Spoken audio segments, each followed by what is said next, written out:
All right, we are live, boys. This is of course we're not happy about this. The moment this dropped, I dropped everything and headed back home so that we could go through this together. Let me just give a second for a few people to pop in and get things ready to go. So, of course, we all know what we're talking about here. This is the ATF's new little thing they're up to. Yeah, so ATF has just dropped the pistol brace recategorization, and I wanted to jump out in front of this before kind of the general gun tubers, who some of which have law degrees but still will only read a headline, come out and mess all of this up. I have with me Sir Ivan. Sir Ivan, go ahead and say hello. It's me. I've been reading through the thing.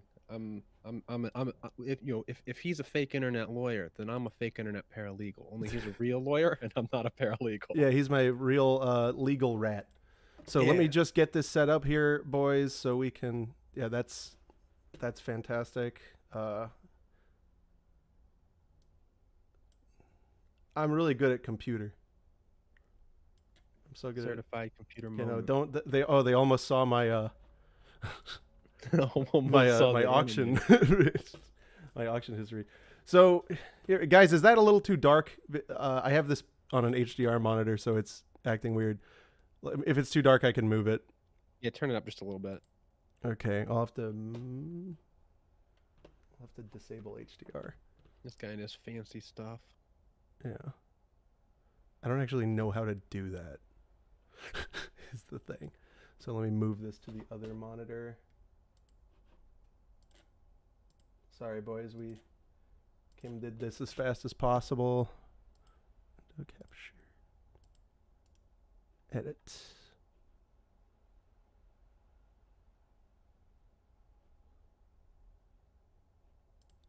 God, I'm so bad at this. Window. There we go. Okay. And take it out of HDR. There it is. There, boop. All right, that's better, right? No. Oh, no, there it is. There it is. Yeah. Yeah. Now the ATF page there is. Oh, yeah, it's bright. Yeah, perfect. So, this is deeply annoying. So let's start out with the most important things. What does this do? Does it ban pistol braces? No. And in fact, repeatedly, the government recognizes that it does not have the authority to do that. What does it do? Well, it does quite make a mess out of everything. Yeah, so with APA things, as ATF is using to like sort of change what the law says here. Mm-hmm. Like they don't have the authority to write laws, but the APA sort of gives executive agencies the ability to reinterpret laws very, very broadly. And so whenever they do this, whenever a final rule is published, they're allowed to set how much time before it goes into effect. The amount of time they've chosen here is 120 days. Right. And there are a couple exceptions to that 120-day rule thing, but sort of the overarching message is nothing changes for you in the next 120 days. So like you don't have to go and take all of your braces off right now. Right. You have 120 days before, ATF has promised that there's 120 days before there's any trouble, with the only real notable exception being if you build a new firearm or transfer it. Or transfer one, then the ATF contends those aren't exempt. But Right. Of course, no one would ever just like lie to the ATF and say like I've had this for 20 years. Yes, Nobody would ever do that. Yeah, that would be a smart thing to do. You shouldn't do that. Yeah, that would be rude. And also, I just have to say, it is an independent offense to lie to a federal government person, which is one of the reasons we good lawyers are so quick to tell you just don't talk to them. Let's see. So One other thing that I kind of want to get out of the way, and I'm sure a lot of you guys are thinking about this, the free registration thing. Yes, ATF is saying that they will waive the fees on Form 1s for the next 120 days. There's a couple issues there. One, I don't think they legally can do that because the law says that the government shall collect these fees, this tax. So I think that's one avenue of attack here. On the other side, they have gone so aggressive. So they have abandoned effectively those the point system that we went through so many times, and instead come up with something even more vague, where the basic result is, well, so we're going to get rid of that point system because that was too hard, and if we kind of think that it's an SBR, then it's an SBR. We'll go through the specifics here. This is a long document, guys, and of course I was just trying to bring it to you as quickly as possible.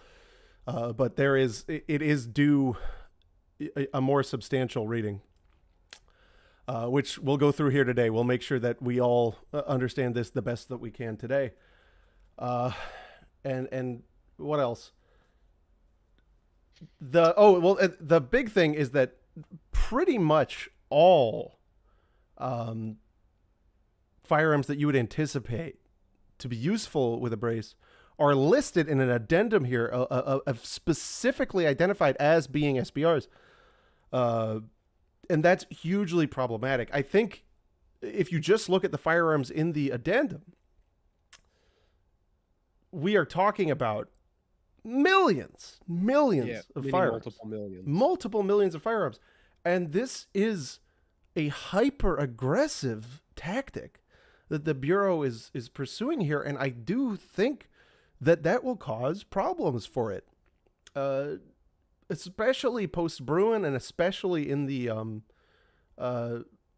right. So if we go to Heller and talk about the common use for lawful purposes, there's no question in the world that things like Dracos with braces and ARs with SB M4s or whatever are in common use for lawful purposes. There's no question. And so I feel that ATF has really showed its hand here.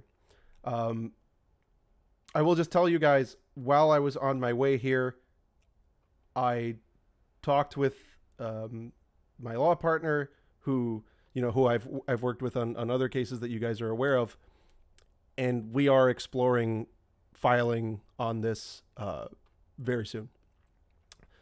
And so you're going to that's about all I can say on that right now, but together we're going to explore what's going on in this rule. And I guess I would also say, if you live in Florida and have a pistol brace affected firearm and you think you might be impacted,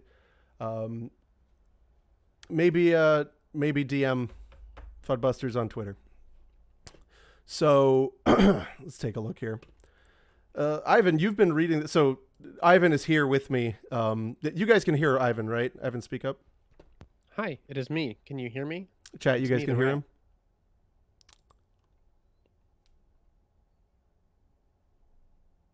Okay, sweet. Yes, Ivan. Is that? Yeah, they can hear me. That's awesome.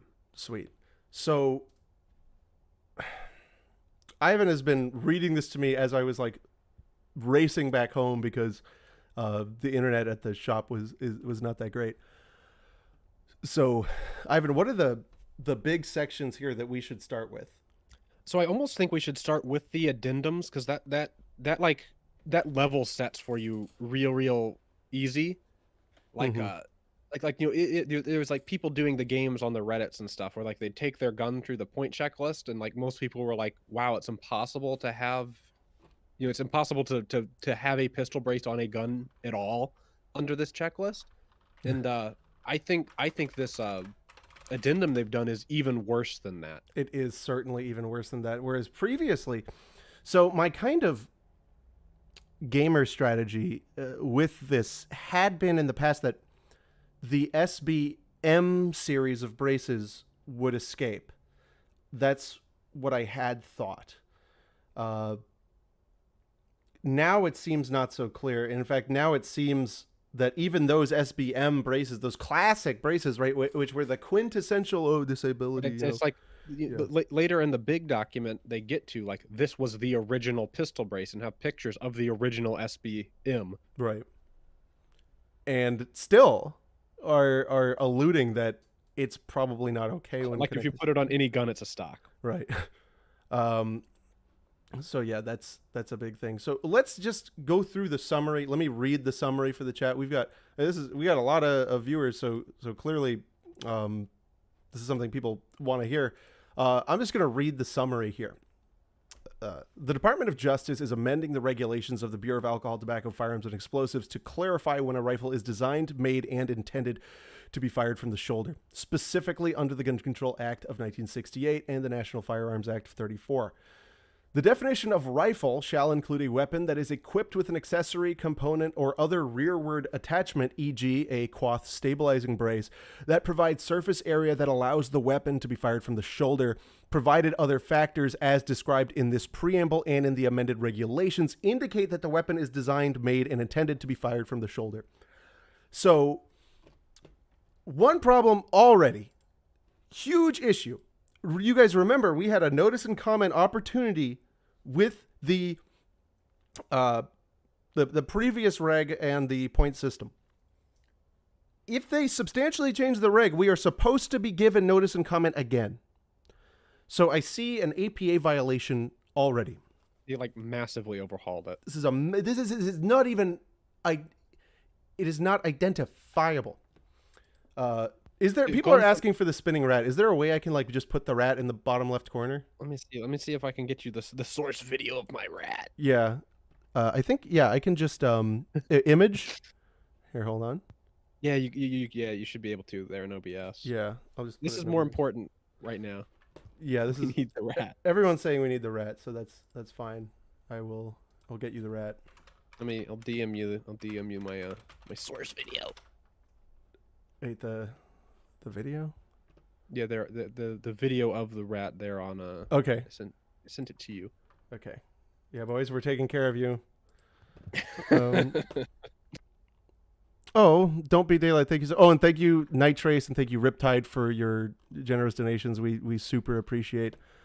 All right, let me just get the spinning rat. There we go. Video playback 1 trim.mp4. It's a classic.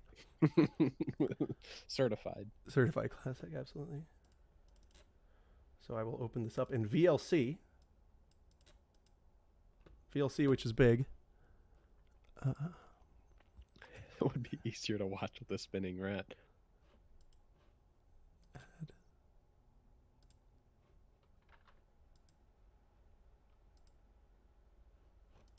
I see one guy asking a question. Didn't the Supreme Court just tell the ATF that they can't change the regulations or law? The Supreme Court didn't tell the ATF that, but was it Fifth Circuit where the bump stock thing just came from, where they said that the ATF, of course, they didn't strike it down on APA grounds, but right, there was a lot of bad information surrounding that case. But the gist of it, as I understand it, is the Fifth Circuit en banc decided that the bump stock ban doesn't apply to bump stocks, right, because bump stocks themselves don't constitute a machine gun. By the way, I am going to say this because I deserve to finally come out and say this. You guys can track this. The logic that overturned the bump stock ban in that case was pioneered by myself and Joseph Greenlee. We wrote it in an amicus brief about 3 years ago, and we were absolutely pooped on by allegedly pro-gun people. We were screamed at. And yet our argument, word for word, has been used in two cases. The two cases that resulted in an overturn of the bump stock ban was because of the definitional component. And I just want you guys to know this, that there are a lot of groups out there. You should look into their leadership and see whether or not they are even gun people, whether or not they own guns. We were screamed at for that, and guess what? We were right. Obviously, it doesn't meet the definition of the word machine gun. I don't understand why we were attacked for that. That's the path of least resistance, if you ask me, because It anything else is. gets off into the weeds. Judges don't understand guns, but judges understand words, supposedly. Yeah, this is a. I am not gonna name names, guys, because I have just bigger fish to fry right now. But that's the advice I'll say to you. If you are gonna donate to any group, make sure the people in charge actually own and shoot guns. If you can't find them, might be indicative of something. But I was finally vindicated when I saw that my argument, well, it's not just mine, right? Me and my old colleague wrote that painstakingly, and it finally has come to the front. So I'm just gonna do the image because I can't. I'm bad at stuff. Image, dupe, downloads, dupe.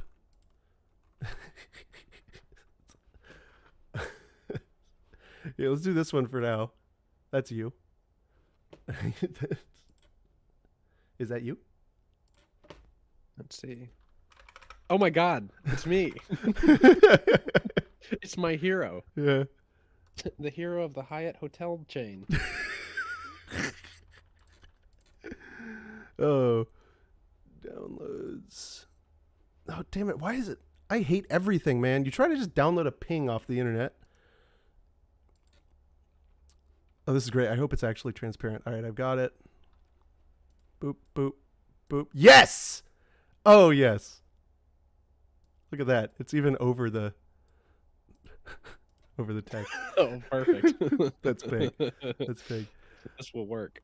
Okay. Chris Chang, thank you so much. Let's get going. Yes, Horseman, I agree. This is no good. Let's get into it. Mm-hmm. This is it. Suckboy Tony, I stand by the 3 letters. Do they make braces dog shoot worthy? Well, it looks like they're trying. All right, so let's move on to the next page of the summary.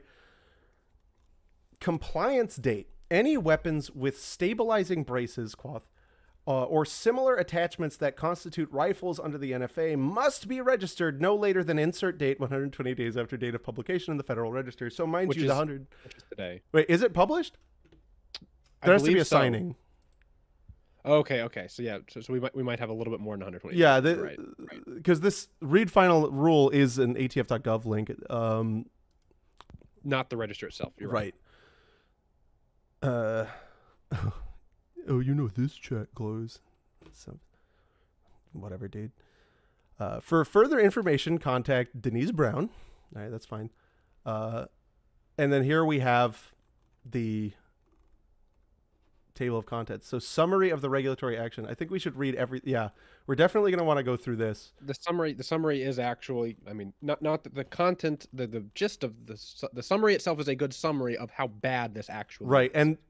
And the summary is 14 or all nigh on 15 pages. It's pretty long, longer than usual for these sorts of things. So let me break out my reading voice.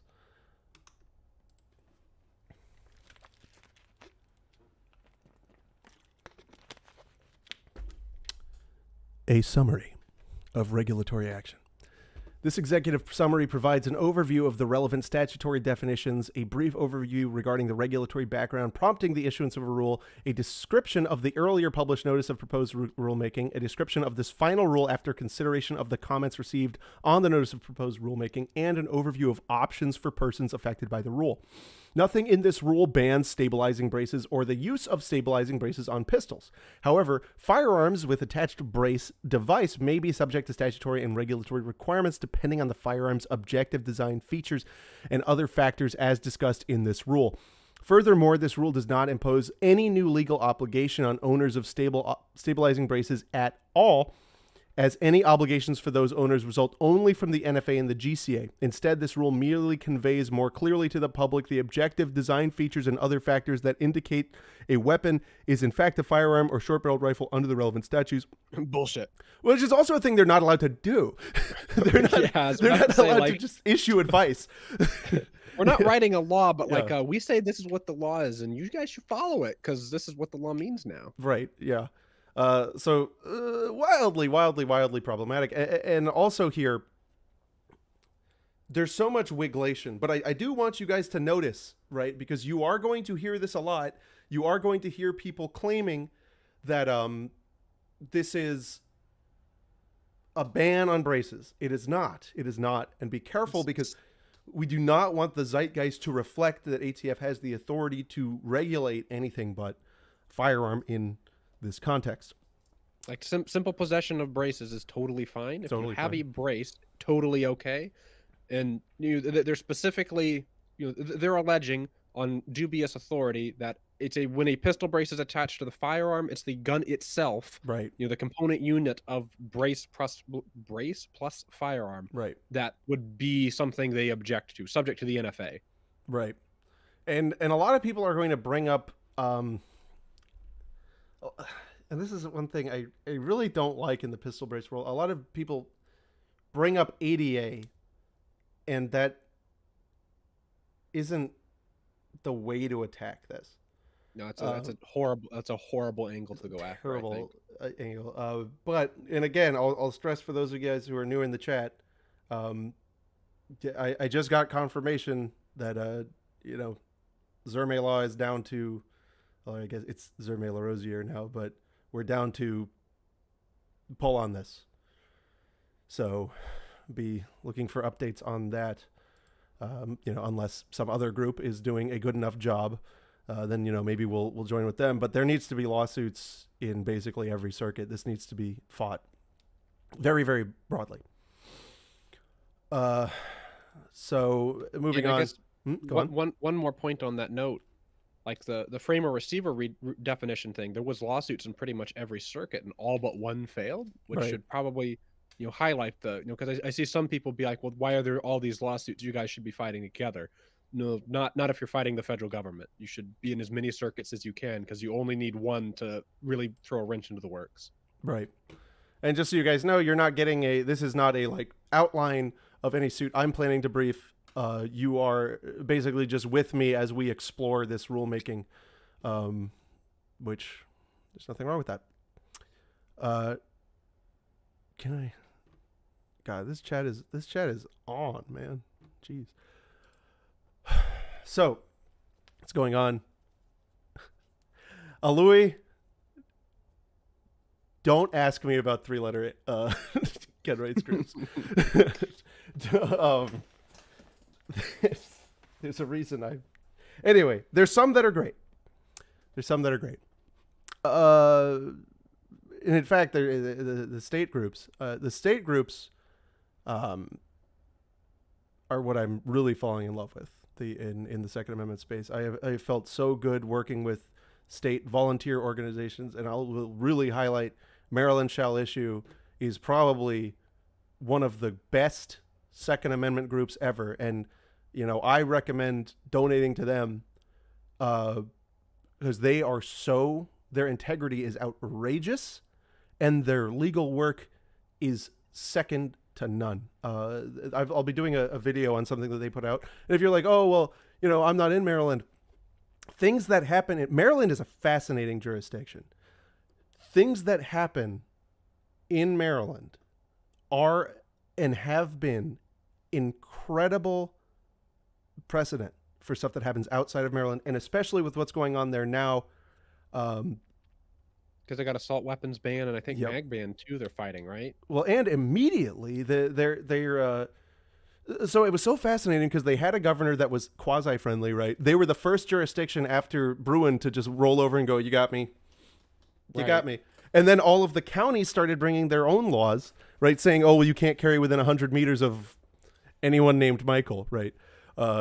So yeah, if I'm going to recommend anything right now, I'm not disparaging any group, but the group that I've worked with that I have the best opinion of is definitely MSI, for right now. MAVCorp is my favorite 3-letter group. Yeah, that's funny. All right, let's move on. The GCA definition of firearm is broad and includes any weapon, including a starter gun, which will or is designed to, or that may readily be converted to, expel a projectile by the action of an explosive. This definition does not include an antique firearm. The GCA additionally provides definitions for the terms rifle and short-barreled rifle. I want to stop right here because this is something that I think when they wrote this, they didn't realize they only narrowly captured themselves, because smokeless powder is not explosive, right? Correct. And so the only explosive in modern ammunition is the priming compound. Yeah. And so I actually think there's a case to be made that the Remington E-Tronics was not a firearm because there is no explosive action whatsoever. It's a combo breaker is what that lawsuit is. Yeah. It turns everything upside down. So yes, the smokeless gunpowder is definitionally not explosive. It is a propellant. And then also interestingly, black powder is an explosive, but most black powder weapons are not firearms. Isn't the law great?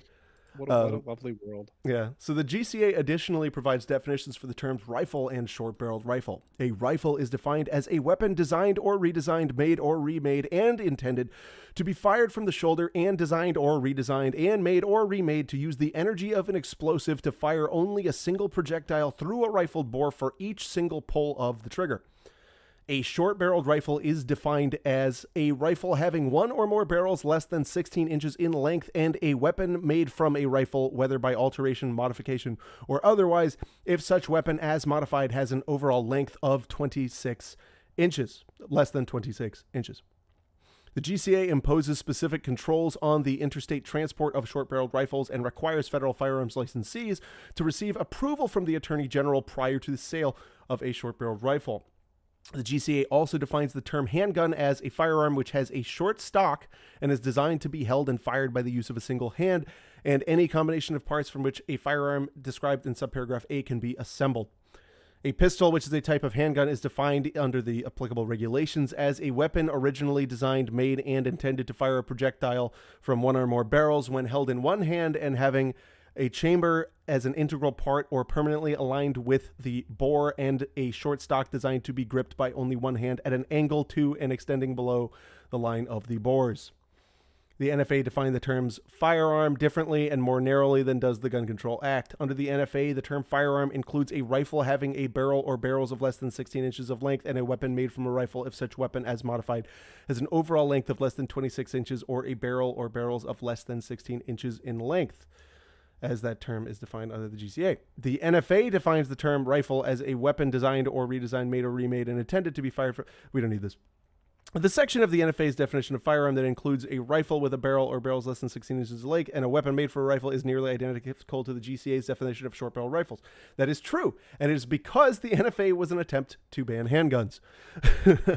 This is the reason that all of this stuff came into effect in the first place, was because during the Prohibition era, the adorable little piggy boys were afraid of pistols, because pistols were the most predominant firearm used in illicit manufacturing, such horrible, intoxicating chemicals as booze.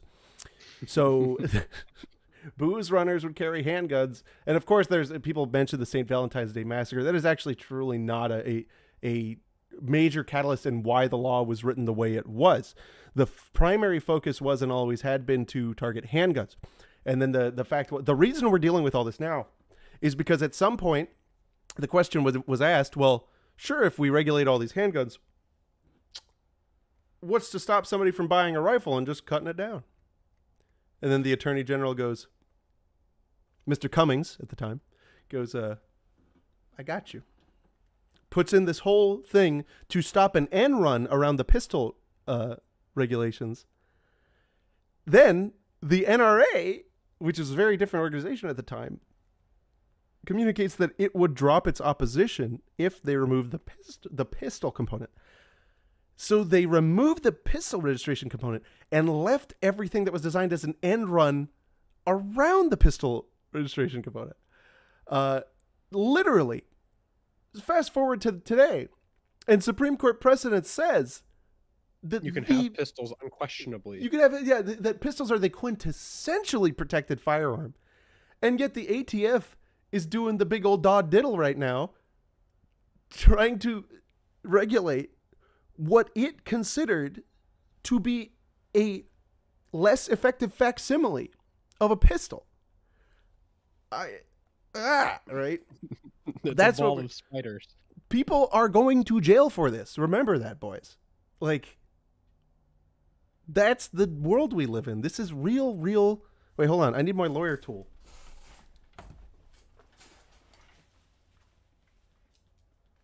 Yes. I have my special lawyer tool.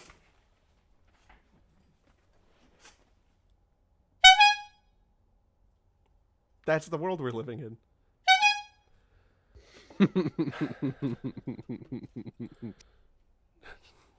Did Matt just flash us? No, I'm wearing khakis. You guys are silly. Oh, C-Dub. Yeah, there's MSI, guys. Subscribe to their channel. Give them the money. They are super hard boys. Very, very hard. Very hard boys. So anyway, moving on here. So this is right background stuff, right?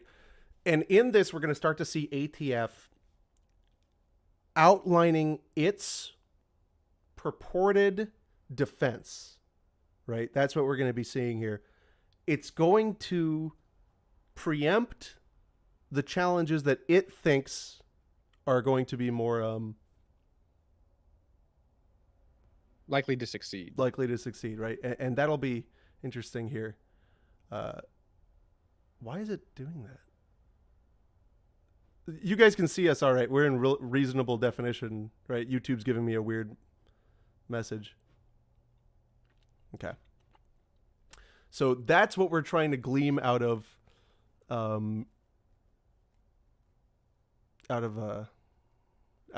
this reading. And somebody said, Matt, instead of not naming names regarding organizations, why not give us a few examples of organizations we should donate to?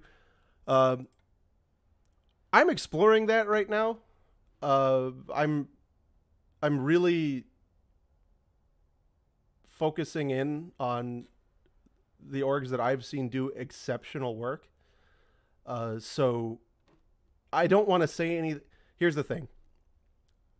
I have worked in nonprofit for most of my professional career.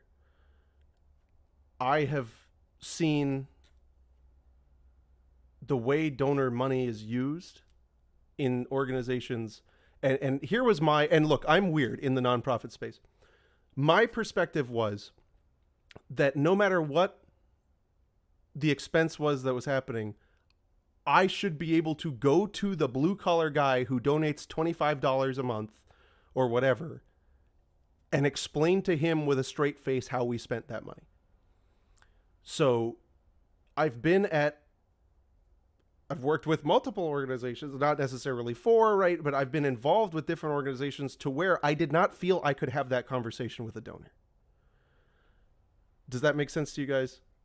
What he's saying is it's really hard to explain to a guy that gives you 25, that's kicking $25 a month or whatever, right, to an organization, and then like have that organization spend that on like Gun Bunny promotion, like right, like it's the Stone Toss meme where it's like, are you sure this is going to help us sell hamburgers? And he's right. like, hamburgers? Like, are you sure partying with gun bunnies is going to help us save gun rights? Right. And you're like, gun rights? Right. So I can unequivocally say MSI, they deserve your donation. And I'm not dumping on other groups, but there is a group that I'll just say I have good feelings about SAF right now, as far as national groups go.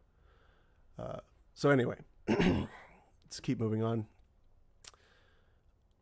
Oh, yep, and here's where we go. Oh boy, yeah, this is a good part of the story. Yeah. This is a good part of the story. In 2012, an FFL submitted the first stabilizing brace or brace device to ATF, asking if the additional of their prototype brace, and I love how they're using scare quotes every time on brace. It's bad. Brace device to a heavy pistol, such as an AR-15 pistol, would change the pistol's classification under federal firearms laws. The submitter described that the brace device was designed with the intent to assist people with disabilities so that they could fire these kinds of heavy pistols safely and comfortably, as they could be difficult to control with the one-handed precision stance. In response to this inquiry, ATF examined the submitted stabilizing brace device and found the sample provided the shooter with additional support of a firearm while it is still held and operated with one hand, and that the device was not designed or intended to fire a weapon from the shoulder. Accordingly, ATF concluded that the submitted brace, when attached to a firearm, did not convert that weapon to be fired from the shoulder and would not alter the classification of a pistol or other firearm, and therefore such a firearm would not be subject to NFA control. And now ATF is saying, nope! So since then, right, having nothing to do with that, the merits of this original device, the variety of available stabilizing braces or similar brace devices and pistols equipped with braces has grown significantly. In 2014, ATF began to see braces being used to fire weapons from the shoulder, and a new brace design that included characteristics common to shoulder stocks. ATF's previous classifications had analyzed whether brace devices could effectively be used on the forearm for a single-handed firing, as the manufacturer claimed. Additionally, for a period of time, many of ATF's classifications did not consider, one, whether the firearm equipped with a specific brace model was designed or redesigned to be fired from the shoulder based on the objective design features of the weapon, which is word salad, or two, how the firearm equipped with the brace was being used in the general community. The diversity of brace devices yielded a plethora of firearms with an attached stabilizing brace that possesses objective design features indicative of firearms designed, made, and intended to be fired from the shoulder. All of this is taking $50 of words to say the 50-cent sentence, I changed my mind. Right? It's something. Yep. This is... So as explained in this rule, because a majority of these firearms with an attached stabilizing brace, majority of these firearms with a brace are configured as rifles and have a barrel or barrels less than 16 inches in length, they fall under the purview of the NFA. Therefore, under the statute and regulations, individuals who attach a stabilizing brace to a firearm could find themselves making an NFA firearm without abiding by the registration and taxation requirements of the NFA. DMTX says, I'm 5 minutes behind on the stream, but wanted to say I appreciate you getting an explanation going so quickly. Thanks. I saw a couple people asking questions that, I mean, we already answered, and it's not their fault they missed them, because I'm sure they just tuned in. But to recap, just like the hard points, nothing has changed yet. There's 120 days, at least 120 days until anything actually changes. Possession of a brace itself is not a problem. It's just ATF that's going to start, after at least after 120 days, 120 days or more from now, the ATF is going to say essentially any firearm that's got what was previously a stabilizing brace on it is now just a stock, and that makes the whole thing a short-barreled rifle. So no need to freak out now. You don't need to take braces off your guns. I'm going to be pedantic here. They're not saying it's a stock. They're saying it's configured as a rifle. So they're not like redefining stock per se, but they're saying that a gun with a brace or brace known by any other name. It's like those systems that have like a vertical foregrip at the very end of a buffer tube. Right. Like even if, like, you're not calling that a brace, right? But they're saying that, and other accessories by other names would then make it a short-barreled rifle because it's designed to be shouldered. It's not necessarily that it's a stock. And this is actually so. Captain Bard makes a good point that we are going to address, and several people in the Fuddbusters Discord, which is a PvP zone, and I welcome you guys to join it. You can support us on Patreon, and you get access to the PvP Discord. What Captain Bard said is, am I reading this right? Seems to say even AR pistol buffer tubes are braces, effectively saying all AR pistols are considered NFA. No. We will get to that. There are some buffer tubes that are designed and intended as being shoulder fired specifically. However, there's specific language here that addresses the functionality of the item. And so we'll get deeper into that and have more of a discussion. And then last chat here, and we'll go on. Riptide says, I just want you to honk again. Also, doesn't this mean the brace case in the Northern District of Texas can resume? So I actually have a really bad memory when it comes to particular case names. I would have to, there's so many cases going on in that circuit. I don't remember which one you're talking about. But so, yeah, sorry.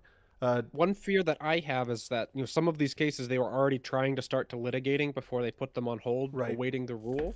this rule is so different than the proposed rule. I Yep. almost wonder if some of that isn't like that what they should do is just let the case drop and try again. Right. We'll have to see.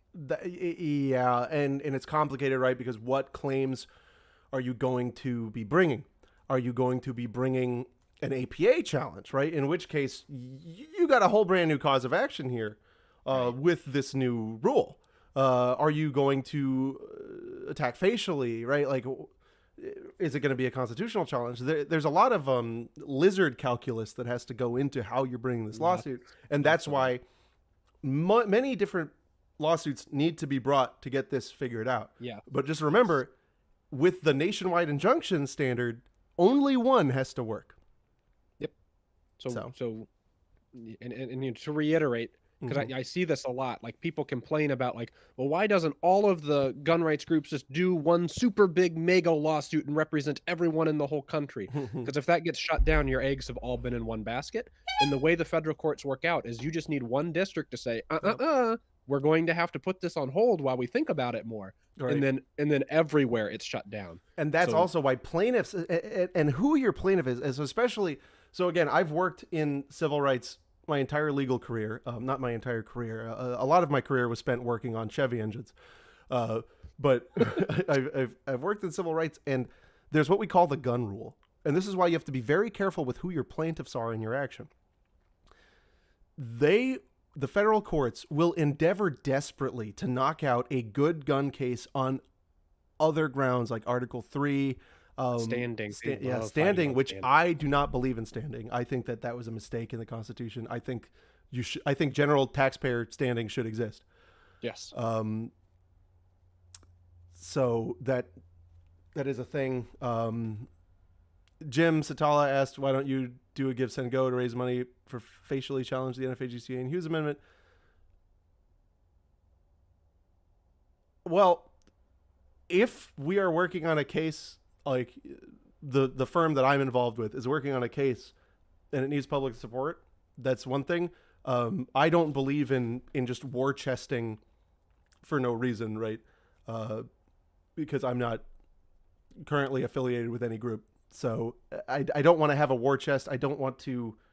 My level of integrity makes it hard for me to hold other people's assets without currently doing something. Pay me, and I'll consider suing the government for you. Yeah. No, it's I want to have. I want to draft the suit. I want to have it ready to file, and then be like, "Hey, you want to help?" You know. Right. Do the work, get the pay, rather than I'm thinking about doing the thing you want. You want to give me money, and then I'll decide if I actually want to do it. Right. Exactly. That's funny. All right. So let's move on here. We've got quite a bit of summary to go, but the big meat and potatoes, guys, is going to be exploring the addendum, which is all of the. Yeah. Here coming up, there's probably a good point to switch to the addendum. Right. I do want to get through it because it'll give us work. Right. Oh yeah, no, I don't update LinkedIn. Who cares about LinkedIn?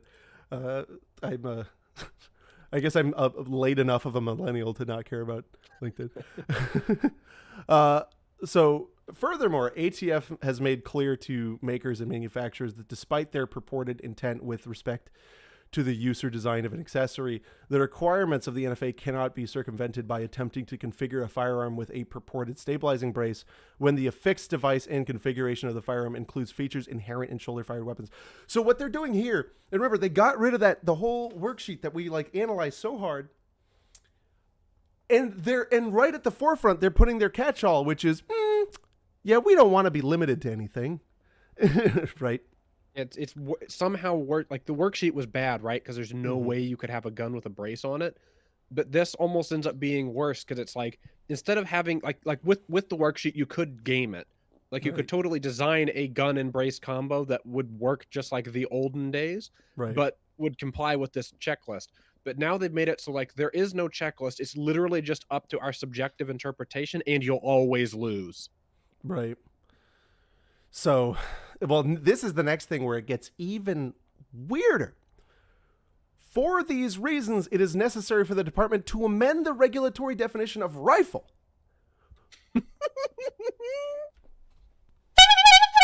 right? Honk, honk, honk. Whoa, like, whoa, that's like serious Clown World stuff right there, guys. Like, You can't, you shouldn't be able to do that. you know, like that, it's, you were supposed to clarify one little part, and it was like designed from the shoulder. It's like, maybe a rifle is a new thing.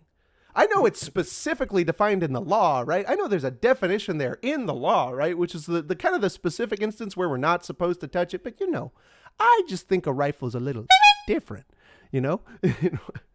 This almost opens us up to the same challenge that worked on the bump stocks. Mm-hmm. Where it's like, you know, they're saying that things that like, wow, you're really stretching this to say that it's a rifle, and that's the authority they're using to do it. You know, perhaps that's a whole nother avenue of attack. Yep. So that is concerning, right? So amend the definition of rifle to make clear to the public the objective design features and other factors that must be considered when determining whether a firearm equipped with an accessory component or other rearward attachment, e.g. a stabilizing brace, is a rifle design made and intended to be fired from the shoulder. Although ATF will consider a manufacturer's stated intent as reflected in direct and indirect marketing materials, direct and indirect marketing materials, right? So what does that mean? That means somebody makes a YouTube video about your product, right? Or in fact, other information. They cited YouTube videos on the above page where it's like somebody reviewed a gun with a pistol brace at the bequest of a company. Right. And they put it into their shoulder, and the ATF's like, well, clearly it's designed to be shouldered. You showed it in advertising, which is just, I mean, that's just insane. Right. Sorry about your dog with the honks. I'll cool the honking. Or maybe, hold on. I've got a honklancer right here.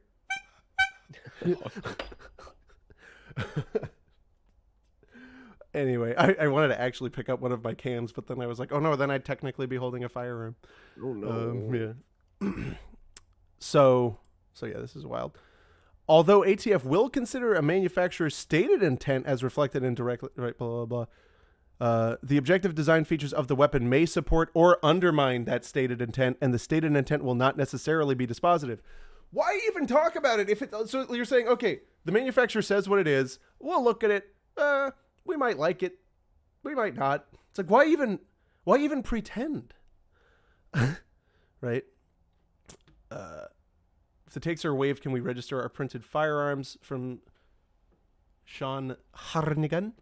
So as I understand it now, it's kind of looking like it, but we're going to dive into that because I actually think that the fee waiver is illegal. So we're going to talk about that. It is addressed later in the document on that. So the quick answer straight to that question is it possible to register a printed item? Yes, but you are going to have to serialize it in accordance with the frame or receiver rule, which is like it has to be on steel and embedded such that it's not easily removable, and the made up depth of the engraving and the made up height of the letters. Right.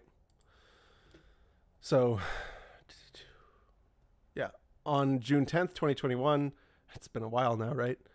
They proposed amending the definition of rifle to expressly state the term may include firearms equipped with a stabilizing brace. Which was the earlier way that they were trying to do this.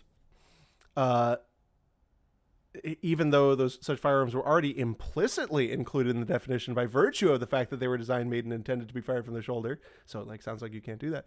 The proposed amendment clarified that a firearm equipped with a stabilizing brace device falls under the definition of rifle if the weapon has objective design features and characteristics that facilitate shoulder fire, as indicated on ATF Worksheet 4999. Factoring criteria, blah, blah, blah. The department published for public comment the criteria ATF considers when evaluating the objective design features of firearms equipped with a stabilizing brace to determine whether the weapon is a rifle or short-barreled rifle under the GCA and a rifle or firearm under the NFA. The NPRM also included the proposed worksheet, which assigned points to various criteria and provided examples of how the worksheet would be used to evaluate firearms equipped with certain models of stabilizing braces. And of course, we went through that together, and it was almost impossible to pass. Very, very hard. Like it is possible, but man. It seemed that the SBM series, the old, Flappy Boys. Right, with an SBM with a gun that's attachmentized and configurized just right. The weight has to be balanced and the length has to be balanced. And yeah. So, after careful consideration of the comments received regarding the complexity in understanding the proposed worksheet 4999, and the methodology used in the worksheet to evaluate firearms equipped with a brace, this final rule does not adopt some aspect of the approach proposed in the notice of proposed rulemaking, specifically the worksheet and its point system. So again, their only thing that they're allowed to do here is clarify. And now they're saying, oh, well, that thing that you could use to determine whether or not we're going to do it. Yeah, well, actually, my dog ate it, so. Yeah, the worksheet, like I saw people asking, like, is the worksheet just internal? It's gone. Rose, give the it worksheet, back. The worksheet is gone, and they've gone with something even more arbitrary instead. Maybe the things that used to be on the worksheet is stuff that, like, on the low they'll still be sticking to, but yeah, they do explain, like, they give examples of the criteria they'll now be looking for, and it's even more broad than the worksheet, which is awesome. Rose is concerned that she ate the worksheet. All right, you can get down. Oh, no, she wants to sit in my lap. That's fine.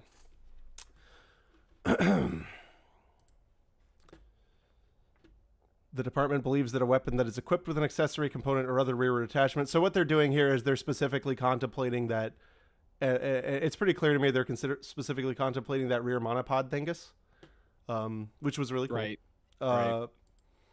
That provides, so yeah, or other rearward attachment that provides service area that allows the weapon to be fired from the shoulder is a rifle, provided the other factors in this preamble and listed in the final regulatory text indicate the weapon is designed, made, and intended to be fired from the shoulder. So this is where people are concerned about the buffer tube itself. And I don't think the buffer tube itself falls in there, but the clarity is gone. There is no clarity here. And in fact, do you remember when ATF gave, in that last one, specific examples of pistol brace equipped ARs that were okay? It appears those are not longer okay. Yeah, they're gone. Yeah. So, anyway, moving on. AD, what the hell is negligent entrustment? That's if that would be if I were to give you car keys. That was mean. But no, it's allowing somebody access to a component that you had reason to believe that they could cause harm with. I recommend Googling it. Accordingly, the department amends the. Oh yeah, we got a new definition of rifle. Isn't that so cute? Remember when it was in the freaking law in one sentence? Amends the definition of rifle to expressly state that the term designed or redesigned, made or remade, and intended to be fired from the shoulder includes a weapon that is equipped with an accessory component or other rear attachment that provides surface area that allows the weapon to be fired from the shoulder, provided other factors as listed in the amended regulations and described in this preamble indicate that the weapon is designed, made, and intended to be fired from the shoulder. The other factors. So here's your plus list, right? So it has surface area, right? And then here's the other things, and none of these are going to be dispositive. It could be one or all, right? It's utterly arbitrary. Utterly arbitrary. Number one, whether the weapon has a weight or length consistent with the weight or length of similarly designed rifles, which... I mean, that's straight from the worksheet, but now it doesn't have numbers assigned to it. It's like you can't beat them by playing a game. Well, and like, what's a rifle? Right. I have one of those cricket similarly Mosins. designed rifle. Yeah. I think the VSS is similar to AR-15s. Yeah, it has a locking bolt. The show shot is similar to that too. Utterly vague. Who cares? Yeah, who cares? Two, whether the weapon has a length of pull measured from the center of the trigger to the center of the shoulder stock or other rearward accessory component or attachment, including an adjustable or telescoping attachment with the ability to lock into various positions along a buffer tube, receiver extension, or other attachment method that is consistent with similarly designed rifles. Again, a completely nonsense similarly designed rifle. Yeah, what does that mean? I mean, the Tavor is an AR-180 based system. Is that a similar? Is it a similar rifle? Because the Tavor's got like 12 feet of length of pull. It sure does. I hate that gun so much. It's terrible. Yeah, it's a bad gun. 3, whether the weapon is equipped with sights or a scope with eye relief that require the weapon to be fired from the shoulder in order to be used as designed. Honestly, that's one of the only things that is like, all right. At least that's like you can that's it's consistent at least. But then the The question that you bring up is like, okay, you could put an ACOG on an arm pistol and at least sort of use it. Right. Yeah, putting an ACOG on an arm pistol and holding it all the way out would make it Like, probably sort better of than useful. it was. All right. 4. Whether the surface area that allows the weapon to be fired from the shoulder is created by a buffer tube, receiver extension, or any other accessory component or other rearward attachment that is necessary for the cycle of operations. So that's This is a really important one. yeah. Whether the surface area that allows the weapon to be fired from the shoulder is created by the A mechanical necessary component. part of the gun. Right. So, but it's all going to be a totality approach. So it might be one of those things where, it's possible that they could say a regular buffer tube that has the stock provisions, right, is Right, not necessary for the cycle of operation. and it's got slightly more surface area Yes. too. Like a square quarter inch. So it's like Yeah. if you had an AR pistol that you had an ACOG on, and you had a carbine buffer tube on the back of it, so that could take a stock, but you didn't have a stock on the gun or anywhere Right. near it or whatever. They may, I mean, based on this, they would still be able to claim it is a short-barreled rifle because it's got more surface area than it needs on the rear end of the gun. That specific part isn't necessary for its function, Right. and it's got a scope that you'd have to put it close to your face to use. I also think that the interesting thing this raises is the 22 ARs. Yeah. Most of those have buffer tubes that don't do anything. Yes. And a lot of those have been sold with An ignorant number of them have been sold. Yes. Yes. And so I think it's possible to say that 22, that the buffer tube cloth on the 22 is actually a stock. With an ATF leaning reading of the thing the ATF says is now the way it works, I would tend to agree. Whoever's telling me to turn up the audio, I am monitoring my levels and I am offended. Monolithic lowers. Well, okay. Essentially, you bring up monolithic lowers. Most monolithic lowers are rifle lowers. Right. If it like so like the P90 or AUG or whatever, even though like the stock rear end of the gun is necessary for function, right?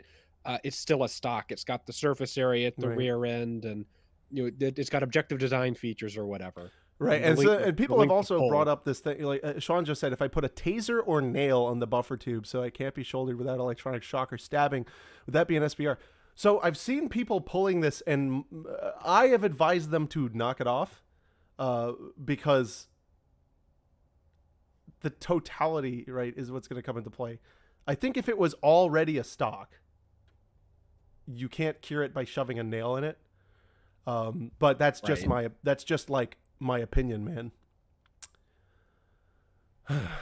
Anyway, so 5, the manufacturer's direct and indirect marketing and promotional materials indicating the intended use of the weapon, which again includes other people using your product.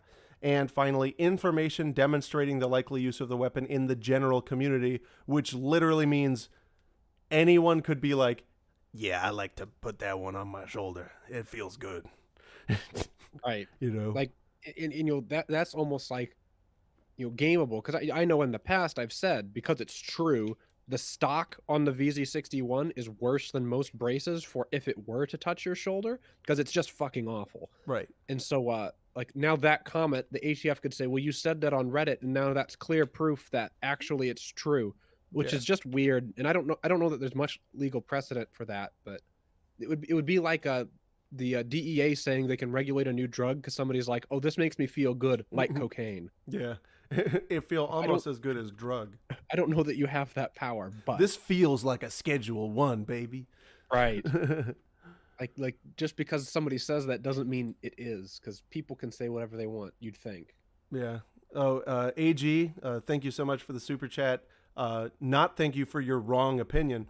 He claims that the Tavor is much better than the AR-18. This is demonstrably false and That's incorrect.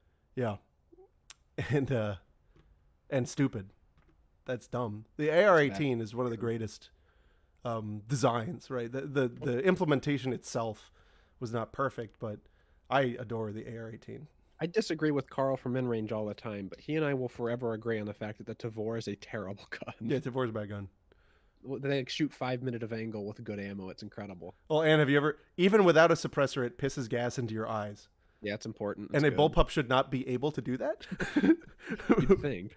Yeah, and yet here we are. Yeah, I can't wait to get the. I shoot some 1 minute of angle Tavor. I got it. Yeah, talk about a gun that was like the mechanics of the gun were designed after the externals. That's so weak. Right. It's such a weak little tiny gun for little miniature idiots. Okay, all right, super family Allosauridae, let's focus. Oh, Reno May, thoughts on cheek rests? Important question. Yes. I don't think it's a problem.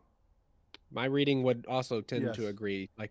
They don't object to the notion of a cheek pistol because all of this is about a device that's attached to the rear end of your gun that goes into your shoulder or touches your shoulder. Yes, all of the focus is on surface area for the shoulder. So I don't see it. I don't see Mr. Ian McMustache Man's groundbreaking cheek pistol concept being affected by That's good. Yeah. Which is entertaining. But anyway, so the revised definition in this final rule clarifies, consistent with the best interpretation of the statutory provision, that firearms with an attached stabilizing brace can possess objective design features that make them rifles, as that term is defined under the NFA and GCA. If a firearm with an attached stabilizing brace meets the definition of rifle based on the factors indicated in this final rule, then that firearm could also be a short-barreled rifle depending on the length of the attached barrel, thus subjecting it to additional requirements under the NFA and GCA. However, a firearm with an attached brace device is not a rifle as defined in the relevant statutes if the weapon is not designed, made, and intended to be fired from the shoulder. The rule as proposed and finalized does not ban stabilizing braces or prohibit firearms with an attached stabilizing brace, regardless of the firearm's classification. Important thing to note, because you will see people who are making videos and they will say this is a pistol brace ban. It is not. You can have a pistol brace. They explicitly say in black and white text, it does not ban having braces. Right. It doesn't even make it illegal to have a brace on a gun. Like that doesn't make attaching a brace to a gun doesn't make the brace illegal. Yep. It's just that the combination of the two, or a brace by any other name, could be a short-barreled rifle if it's got the rearward contact area and stuff. The totally subjective criteria that they claim to be looking for. And if you guys stick with us, we're going to be going through that list of guns that they consider to be right. They've got rifles. Exemplars, you could call them. And we're gonna this is the stuff they say is bad. We're gonna try to game theory out what's going on there. Yep. Because we have to protect our puppers. That's a very nice prop. Prop. All right. So the revised definition. The revised definition reflects the department's understanding of the. Okay, again, why do you repeat yourself so much? Don't you know you sound stupid when you repeat yourself? Let me just tell you, if you sit there saying the same sentence again and again, everyone's going to think you're dumb.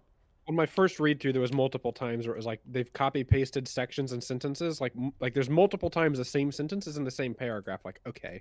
So I've seen in the chat like 8 times now people bring up constructive intent, constructive possession. 1, watch my video on that.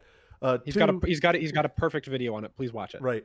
2, no, because ATF actually later on makes the position that your possession of this braced firearm up to right now, like going back to the genesis of time, was illegal. They're just going to choose not to enforce the law for the next 120 days. Yep. Or whatever it is, or from the date of the rulemaking. So, while firearms equipped with stabilizing braces or other rearward attachments may be submitted to ATF for a new classification determination, a majority of the existing firearms equipped with a stabilizing brace are likely to be classified as rifles because they are configured for shoulder fired based on the factors described in this rule. Because many of these firearms generally have a barrel of less than 16 inches, they are likely to be classified as short-barreled rifles subject to regulation and registration under the NFA and GCA. Consequently, many parties in possession of weapon and brace compositions that ATF did not specifically classify in the past as being subject to the NFA may have been violating the NFA by possessing an unregistered rifle with a barrel of less than 16 inches. In addition, where the department is overruling ATF's previous classification letters, possessors of the firearms equipped with stabilizing braces that were at issue in those letters may also be in possession of unregistered NFA items. Prior to the publication of the Notice of Proposed Rulemaking and this rule to clarify the regulatory definition of a rifle, many parties did not register these firearms due to a variety of factors discussed in the rule. Therefore, in exercising its enforcement discretion, the department provides affected persons options that they can choose from by this date to comply with the statutory requirements.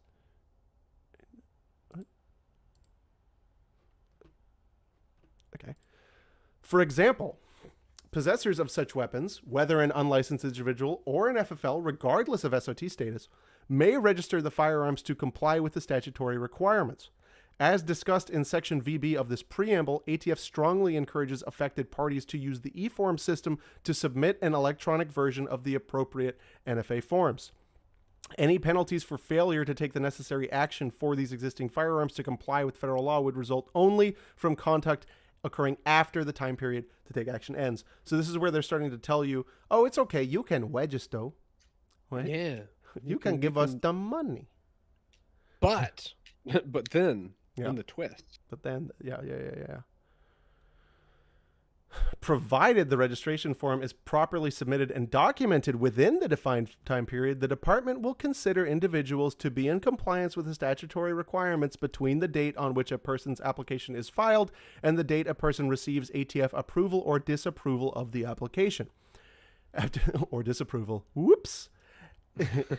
After the 120-day registration period following publication of this rule, registration of previously made or manufactured weapons with a stabilizing brace that constitute NFA firearms will not be permitted. The department at that time may take enforcement action against any person in possession of an affected firearm that is a short-barreled rifle for which a registration has not been submitted. So they're already contemplating here that the form ones are going to take a while. Yes. Right? So that's kind of interesting. Apart from registration, there are other options that are set out in Section VB of this preamble that include modifying affected weapons to remove them from the definition of a short-barreled rifle, destroying the firearm, or surrendering the firearm to law enforcement. Registering the firearm or modifying the configuration of such a firearm within the defined time period will enable the affected persons to lawfully retain possession of their firearm under federal law. What they're saying is take the brace off or put a longer barrel on, which that's what we all like to do. While possessors of such weapons will themselves be able to apply the factors outlined in the amended regulatory text, ATF is publishing information simultaneously with this rule that will inform the public of both, 1, common weapons platforms with attached stabilizing brace design, and 2, examples of commercially available firearms equipped with a stabilizing brace that are short-barreled rifles. So they're straight up saying, this is how they're getting around the issue of it being totally not a clarification. They're saying that, oh, well, you can just use the stuff we said here yourself. Right. Good luck. Like the arbitrary nonsense that they just spewed. Yeah, But hey, hold on. Additionally, you can contact ATF to receive a determination of whether your firearm is equipped with a stabilizing brace, is a rifle or not, as defined under the law. That's a terrible idea. That sounds like a nice time. It sounds like we're going to have a nice time talking to the government. Yeah. The department. So this is the issue here. The department has to, if you're thinking about registering any of your stuff, listen right now. The department has determined that as a matter of its own enforcement discretion, it will not, as the NPRM suggested as an option, require individuals and FFLs without an SOT that timely register their affected weapons with a stabilizing brace, which are in their possession as of the date this rule is published, to pay the $200 making tax usually due upon submission of such application to register. Likewise, Type 7 FFLs, regardless of SOT status, that timely register the weapons with a stabilizing brace that qualify as an NFA firearm that are still in their inventory will not owe any making tax for these weapons. Furthermore, the department has determined that, as a matter of its own enforcement discretion, it will not seek to collect retroactive taxes typically required for each weapon with a stabilizing brace that qualifies an NFA firearm that was manufactured or transferred at any time prior to the date of the publication of this final rule. So what it specifically says here, timely register their affected weapons with a stabilizing brace, which are in their possession as of the date this rule is published. So their affected weapons with a stabilizing brace. It's got to be something that already has a brace on it. I don't know whether they're going to ask for a picture or whatever, but I would not be surprised if they did. Odalock says, I purchased this great kitchen utensil holster from MAF that attaches to a buffer tube. Do I have to register my spatulas? No.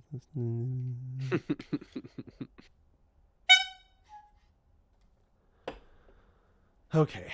So, yeah, section VC is going to go on about that. We've only got 2 more pages in this, and then I'd like to go straight to section VC because I'm sure a lot of you guys are thinking about specifically how many free SBRs you can get out of this. Which, I mean, like, look, if it's a lemonades thing, whatever, but I wouldn't be celebrating at all. Notwithstanding the 100. Not a victory. Yeah, not a victory. Notwithstanding the 120-day compliance period discussed above, the rule is immediately affected in that the department may seek to enforce the NFA's requirements with respect to any new making or new transfer of a weapon with an attached stabilizing brace that constitutes a short barrel rifle under the NFA. The department believes that delaying enforcement of the relevant NFA provisions is not necessary to allow an equitable opportunity for compliance because all persons through publication of this rule have received notice that the NFA may in fact apply to their conduct. Further delaying enforcement also would be inconsistent with public safety. I sure do feel safer. Do you feel safer? Oh, I feel so safe. I feel safe. Therefore, ATF may enforce the NFA against any person or entity that any time after the publication date of this rule newly makes or transfers a weapon with an attached stabilizing brace that constitutes a short-barreled rifle under the NFA. For purposes of the Congressional Review Act, however, the department will wait to actually initiate such enforcement actions for at least 60 days from publication of the rule in the Federal Register. Summary of costs and benefits. In sum, ATF anticipates the cost of this rule is $266.9 million annualized and discounted at 7%. The total cost calculated for this rule take into account the various options described above that affected parties can choose from to come into compliance with the statutory requirements. The benefits of this rule is preventing manufacturers and individuals from violating the requirements of the NFA and GCA, which... Does that help us? Congress placed stricter requirements of the making and possession of short-barreled rifles, deeming them to be dangerous and unusual weapons and posing a significant danger to the public, as discussed below. Liar. Liar. Liar. Never, ever in the record, ever in the record as it's a substitute for a handgun. Never in the record as it's particular dangerous. In the record as it's almost as dangerous as a handgun. Liars. Dangerous Liars. and unusual is no and no. Yeah. Dangerous and unusual. Yeah, these multiple millions of firearms that we're currently attempting to yeet out of existence. Dangerous and unusual somehow, representing like very little use in crime, Right. and being exceptionally common. Right. This rule enhances public safety by reducing the further proliferation and criminal use of firearms with attached stabilizing braces. Refer to the standalone final regulatory impact analysis available on ATF.gov for a full discussion of the potential costs and benefits of this rule. All right, so I'm gonna put an ad up. Sorry guys, I need to eat. I'm gonna put an ad up, and we're gonna go down to section Victor Charlie. And real quick, Sean, thoughts on putting stocks on an amnesty pistol? I've seen a spectrum of opinion. Last comment was a joke, by the way. Didn't know forums debated this. I didn't see the other comment, or I don't remember. I think what he's proposing is that like you go and register your AR with your brace on it as under the Form 1, and then you put a stock on it. And at least my understanding, Once it's registered as a then it is a rifle. Do whatever you want. Yeah. Yeah. And it grants some comfort, right, for them to say they won't be taking enforcement action. Is that enforceable? No. So just know that the government. Right. And this was the concern and why many machine guns were not registered during the amnesties, because people knew that there was nothing that actually would prevent ATF from doing it anyway. You're taking the ATF at their word with Right. everything here. Yep. I will say, in my experience, right, having studied the history here, ATF has never broken their word on something like this. Take that for what it's worth. All right. Give us 1 second here.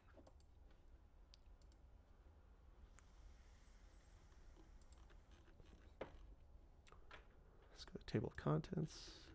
I've seen probably 10 people now ask what's the option in states that don't like the states have a duplicative NFA that also bans SBRs entirely with no option for registration. You can't get a Form 1 cleared Right. in these states. It won't work. So your options are probably wait it out for 120 days and hope nothing goes wrong. And then if you're in a jurisdiction where the police are particularly anti-gun, like big cities, probably don't take the gun out of the house, because if like the ATF is making the promise that they're not going to consider these short-barreled rifles for another however many days, but like your local cops might not be of the same opinion, because Your like local cops could choose to take ATF's logic wholesale. Yes, because ATF's logic is it's always been illegal. These have never been okay, even though we approved them. And so your local cops could say, we agree with that. The ATF has said these have always been SBRs. And you with your pistol brace in a state that bans SBRs could now just have that SBR, and then your state or local cops come down on you for that. So Right. that's like a ball of spiders scenario. Not good. Chad Olery said, so they basically said it's illegal and they'll prosecute you if you buy a new lower today to register on a tax waive Form 1. Said from the date of the publication of the notice, I don't know if it's in the Federal Register yet. But guys, don't go out and panic buy things. Like, it's so... Let me check the Federal Register. Yeah, like this certainly isn't a good thing, right? And even the free registry, that's also not a good thing at all. But right. Also, this isn't like doomsday level bad, at least not yet. Like right. The ATF doesn't have to give you 120 days, right? They can say that this takes effect right. in 30 days and like really crap some stuff up. So there will be time for lawsuits to push back on this, certainly. I see 4. Oh, these are public inspection. 28 rules published. Section. You guys probably want me to do this on the same browser tab. Sorry, guys. I'm very. My brain functions different. Okay, I don't see it. Don't see it. Let's just search the whole thing. And I don't think it has been.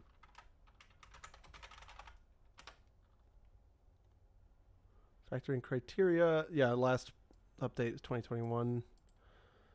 So. Yeah, Justice Department announces the new rule. It is not in the register. Right. So, take that for what you will. The rule provides... So here we have the final rule. This is going through the whole thing. It's the same thing we've already discussed, guys. They've gotten rid of the worksheet, and it's going to now be focused on what are... One, so here's how I understand it. Here's how my legal lizard brain reads this. One, does it have a rear surface area of any type that could be useful in shooting? If so, proceed to factors. And the factors are 1, weight or length consistent with rifle. 2, length of pull. 3, the eye relief scope thing, which I think is the only one that kind of makes sense.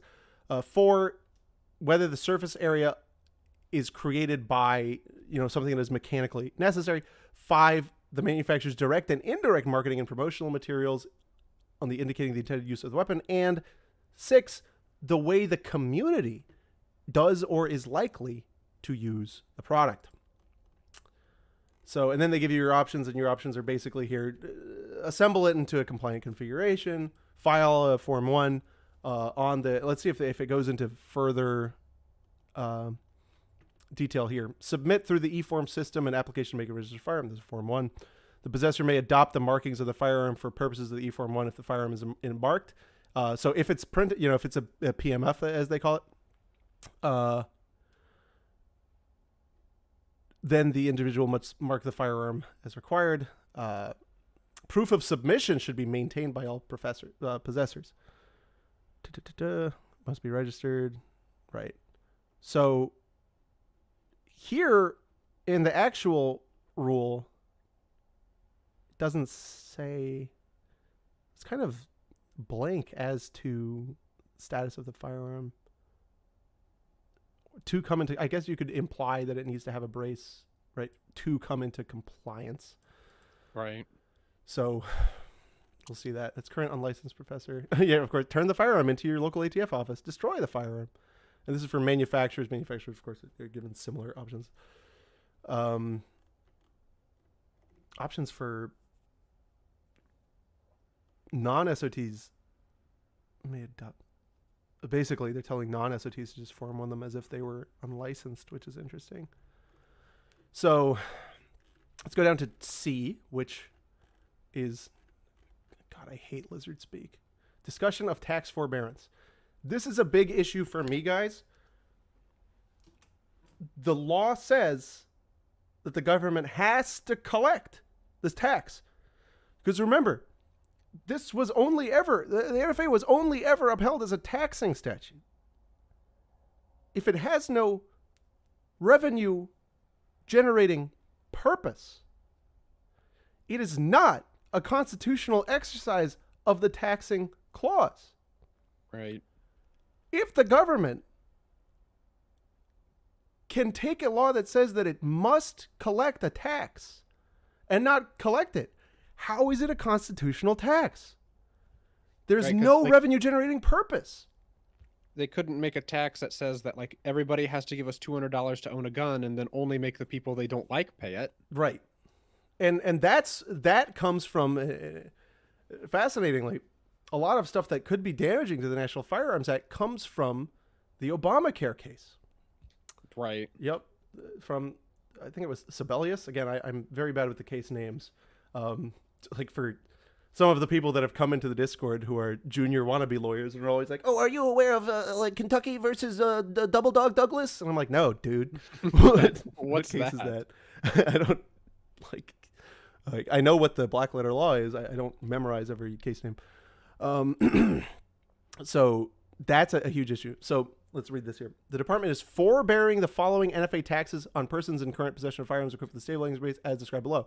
1, individuals and FFLs that are not importers that are subject to the provisions of the NFA as of the date this rule published will not be subject to the making tax so long as they they timely submit an E-Form 1 by this date. FFLs that are equipped, that have these in their inventory, who file the Form 2 thereafter. In addition, the department will forbear from collecting any transfer tax for the transfer of a weapon with a stabilizing brace that is an NFA firearm for any transfer that occurred before the effective date of this final rule. Hold on. Will forbear from collecting any transfer for any transfer that occurred before. That doesn't make sense. Oh, stuff that's on a Form 4 sitting right now. Right. Yeah, for all of the people that had Form 4s pending on a stabilizing brace gun. That may also then like clarify for anything like, okay, like 3 years ago, I bought one of these things. I bought an AR with a pistol brace. Right. Technically, you'd still owe that tax, and that's why they would want to come and shoot your dog because you didn't pay your taxes. Yeah, you didn't pay your tax. But they're not going to collect the tax because it's totally a constitutional tax. And it totally has a revenue-generating purpose and effect. Of course. With respect to the department's authority to seek taxes retroactively to individual and FFLs, the department notes that Congress in 1996 amended to generally prohibit regulations relating to the Internal Revenue laws from applying retroactively. Oh. This is how they're... Oh. I see. Well, this is just the retroactive stuff. Right, no, but this is how they think that they're getting around my attack. This is how they think. Well, little do they know. Anyway. Yeah, so it's true. They're stating that. So here, let me finish reading it. to generally prohibit regulations relating to the Internal Revenue laws from applying retroactively to any taxable period before the date on which such regulation is filed with the Federal Register. In the case of a final rule, the date on which any related proposed or temporary rule was filed in the Federal Register, and the date on which any notice substantially describing expected contents of any temporary, proposed, or final rule is made public. Oh, wait, hold on. It's when Congress made the amendment, said that it shall apply with respect to regulations which relate to statutory provisions enacted on or after the date of enactment of this act. Oh, I see it. I see it now. Right. Because the NFA was acted in 34, the pre-96 version applies. That section provides that. But there's constitutional issues there. I said, no. I thought the argument was going to make that they were saying we can't retroactively tax, which would be a somewhat lucid argument, and I thought that the line of thought was going to be, well, no, so it was taxable when you acquired it, which is before the date of this, so we can't actually collect, right? But they're saying the opposite. Right. They're saying that they can, right? So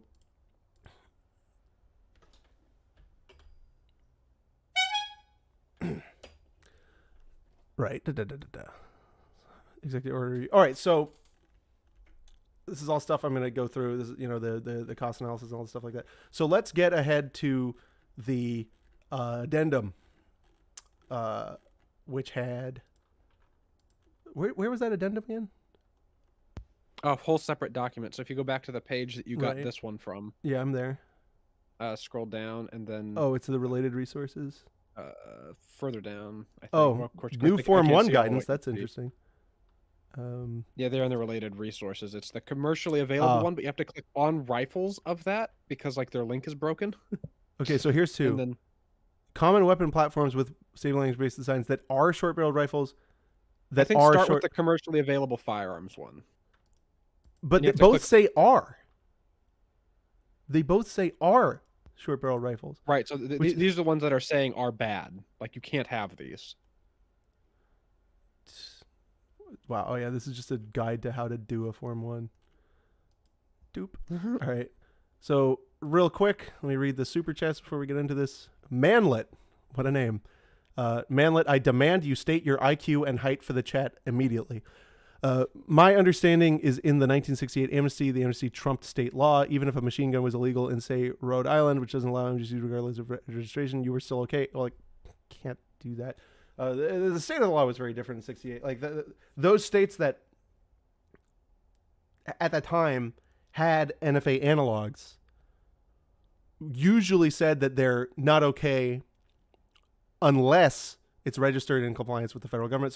So basically what they were able to say is it will be regarded as having been possessed in compliance with the federal regulations. But do state your IQ and height for the record. John Burton, you too, state your IQ and height for the record. Is it normal for my head and neck to start aching when reading this much governmentese? If you're not a lizard, yes. Wait, Tao Fallon Mouse just says exempted. Hi, Tao. Tao's a nice guy.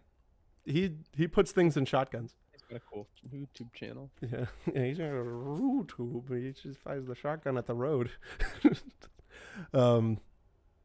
Anyway, so here we go. Commercially available firearms equipped with stabilizing that are short barrel rifles, asterisk, may not be marketed by original, may not be marketed by original manufactured in displayed configuration, rather a wholesaler or retailer. That's not English. Not an exhaustive list. However, this list is representative of how ATF will apply the definition of rifle to firearms that are equipped with a stabilizing brace. For purposes of the document, the term short barrel rifle is used to refer to rifles with a barrel or barrels less than 16 inches that are subject to the provisions of the NFA. Let's go straight into ARs, boys. One of the most popular models, the AR-556 pistol. And this is the SB-A3, right? Mind you, let's keep in mind the factors on these firearms. So the SB-A3 moves back and forth, and it goes on a traditional rifle buffer tube. Honey Badger with its Little Douglas, the HBPDW, considered a short barrel rifle. I just hate Q, so I'm not gonna. Sugar Weasel, which I still hate Q. And it's, again, the SB A3. Yep. The A is... does the A stand for adjustable? That would make sense. The Banshee, I'm guessing regardless of caliber.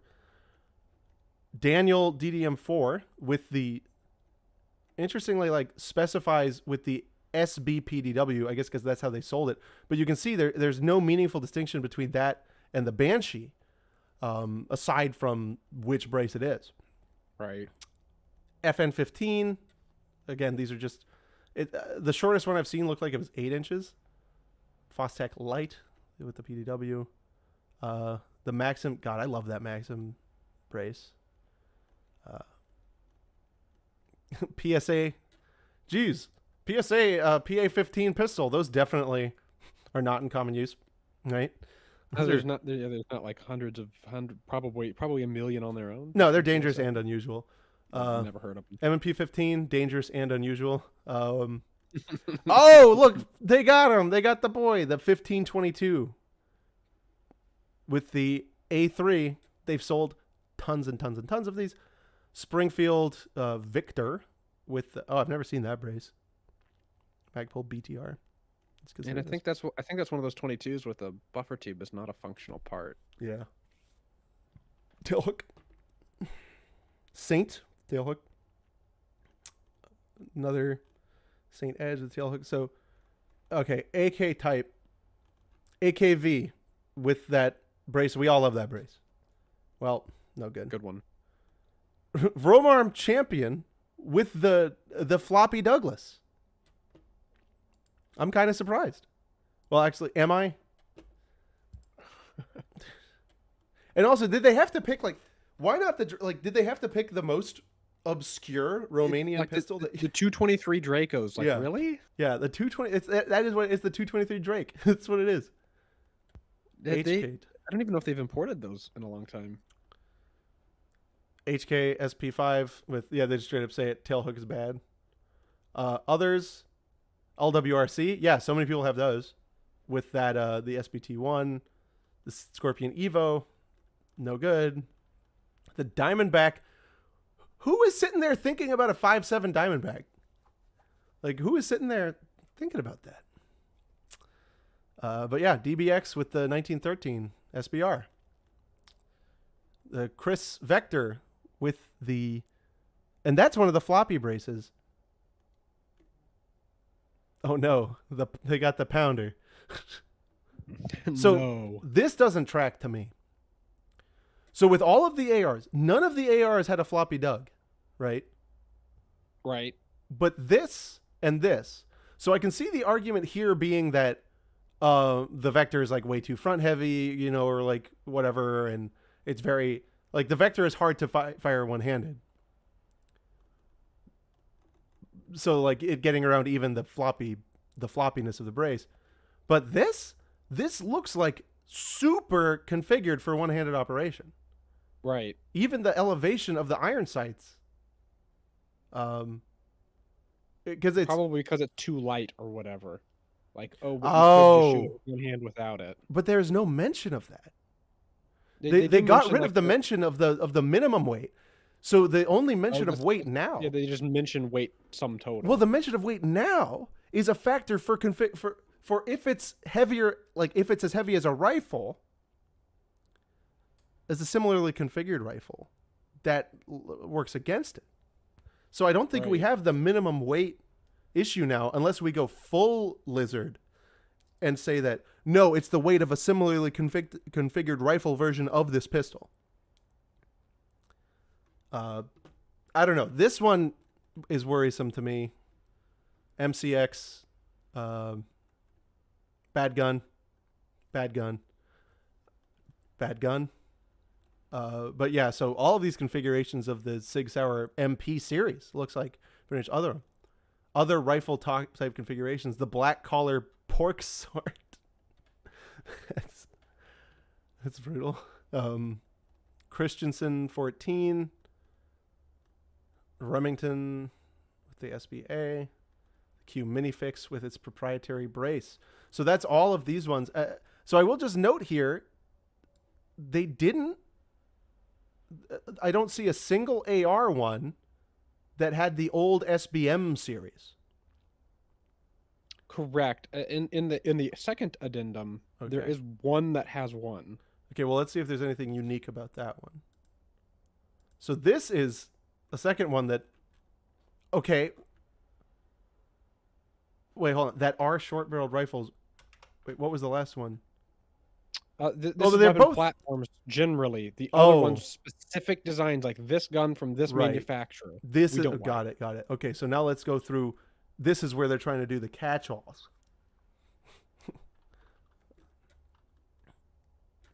Who would do that? Wait, what? How is this a short barrel rifle? Is that just a 14.5? That's not pinned? It looks 16. She looked like she was 16. Cody Wilson moment. Yeah. Oh, it must be a 14.5. I'm sure they were dotting their T's and crossing their I's when they did that one. That's what it has to be. And that is such a little, I'm sorry, but that is such a little bitch made thing to do. Yes. All right, now here we have another one with an SBA4 short barrel rifle. SBA4, SBM4. Interestingly, and I don't see anything distinct about this one. SOB, Right. SBXK, that's the super floppy one. SB Mini. SBL. Some of these I didn't even know existed. Shockwave Blade. They're going against some of the things that they said were okay in the previous ruling, or no, the previous ruling. Right. This exact gun was said to be okay.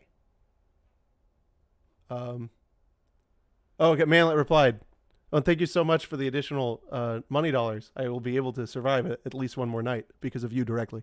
IQ 75. That's big. I too have a room temperature IQ. Rhode Island, actually, to my knowledge, has never done that. Our NFA laws haven't been amended since 1959. Fun fact, police aren't even exempt to get cans, as again, that law hasn't changed since 59. Big.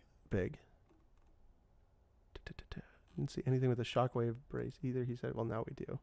Okay, I've seen a couple people say that previous braces had letters, and I think we missed it in the main document. All existing classifications are done. They're gone. They do not exist anymore. And they exist for the next 120 days, right? Mm-hmm. So they say that existing classifications will completely be voided after 120 days, which is contradictory with them saying that they've always been short-barreled rifles. Right. Because it's now their opinion that okay, well, they were always short-barreled rifles, but also they gave them these approvals saying they weren't short-barreled rifles. So whatever. Wait, what what is this?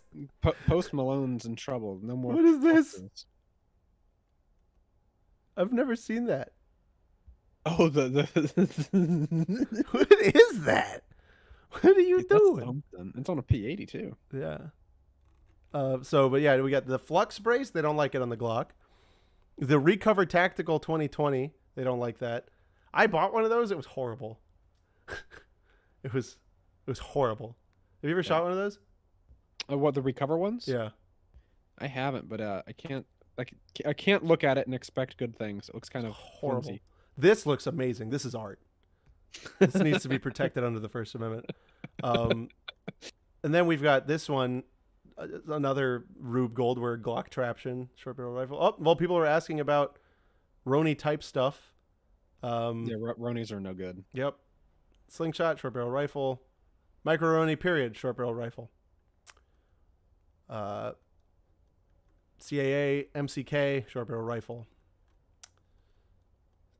Whatever the hell that is. A SIG FCU with the PSB short barrel rifle. Interestingly not mentioned is the SIG in the Flux, but I would not hold my breath Yeah, I'm sure. I'm sure it just falls under flux. Yeah. Well, it says Glock type with flux, but yeah. Oh, interesting. Yeah. So Okay, another one, the AKTF, which was a nice one that went under the pistol grip, short barrel rifle, SBL short barrel rifle. dude, they're coming after my Drakes hard. This isn't Bro, yeah, cool. they really have to. Like, look, bam, that's straight Draken, man. Hate on the Yugos if you're gonna do it. I was about to say, Yeah. like, yeah, there's a lot of Yugo AK pistols. Just Yeah. take them, Get them, them- and leave yeah, we everything don't else need alone. those. uh, Yugo people in the comments be like, You don't even care about our Second Amendment rights. yeah, you're right. yeah, Buy a you're real right. gun. No, yeah, if the only gun you have is a Yugo AK, I actually don't care about your rights. Like I actually don't. Whatever. Wow, this is I never saw this. That's Yeah, like BTK5. it's like the SBA 3 or SBM 3, but on an MP5. Yep. No, you can't have that. Other platform. So yeah, and then the MP5. They're just like MP5 bad. Is generally what they're saying here. Yeah, only we can have those, dude. Look at let's take a moment and appreciate the 10 and 40 MP5s. Oh that yeah, that mag looks so good. that's very choice. That is expensive, and they are flexing right now, and it pisses me off. That is fucking. Oops. The mags are like $200 a piece. I think I can get away with one F word on the live. No. But yeah, that's 100% cash money. So other ones. It's big. This is another. Do they only have like 8 guns? I hate them. Whatever this is, we're not really seeing anything new. Did we haven't seen a shockwave, have we? Yeah, had to do it to him. Had to do it to him. Had to have a whole specific Mac thing. Mac firing with SB-A3 with shockwave. Oh, we did see the shockwave. Well, there was the blade, but what was the floppy shockwave? Or am I drunk? I don't think there ever was like the Yeah. like there's the blade and then there's the blade that like there's the blade that went on its own special buffer tube and then there's the blade that goes on carbine tubes and is slidable. Right. Yeah, it's got the set screw. Yeah, the original one had the set screw and then the Yeah. later one had a lever type. So yeah, no, it does look like. Yeah, we saw Chris Vector. The Chris Vector was specifically with the floppy original one as it was sold with. Yeah, guys, this looks really bad. Yeah, because this is like everything. The rule specifically says that it does not ban firearms with attached stabilizing braces. It just lists virtually every configuration of popular firearm with a brace on it. Everything from a Glock to whatever. I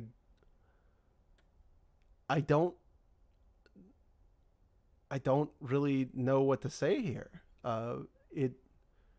It's not a brace ban because it can't. The ATF doesn't have the authority to ban the accessory, unless they lie and say it's a machine gun, right?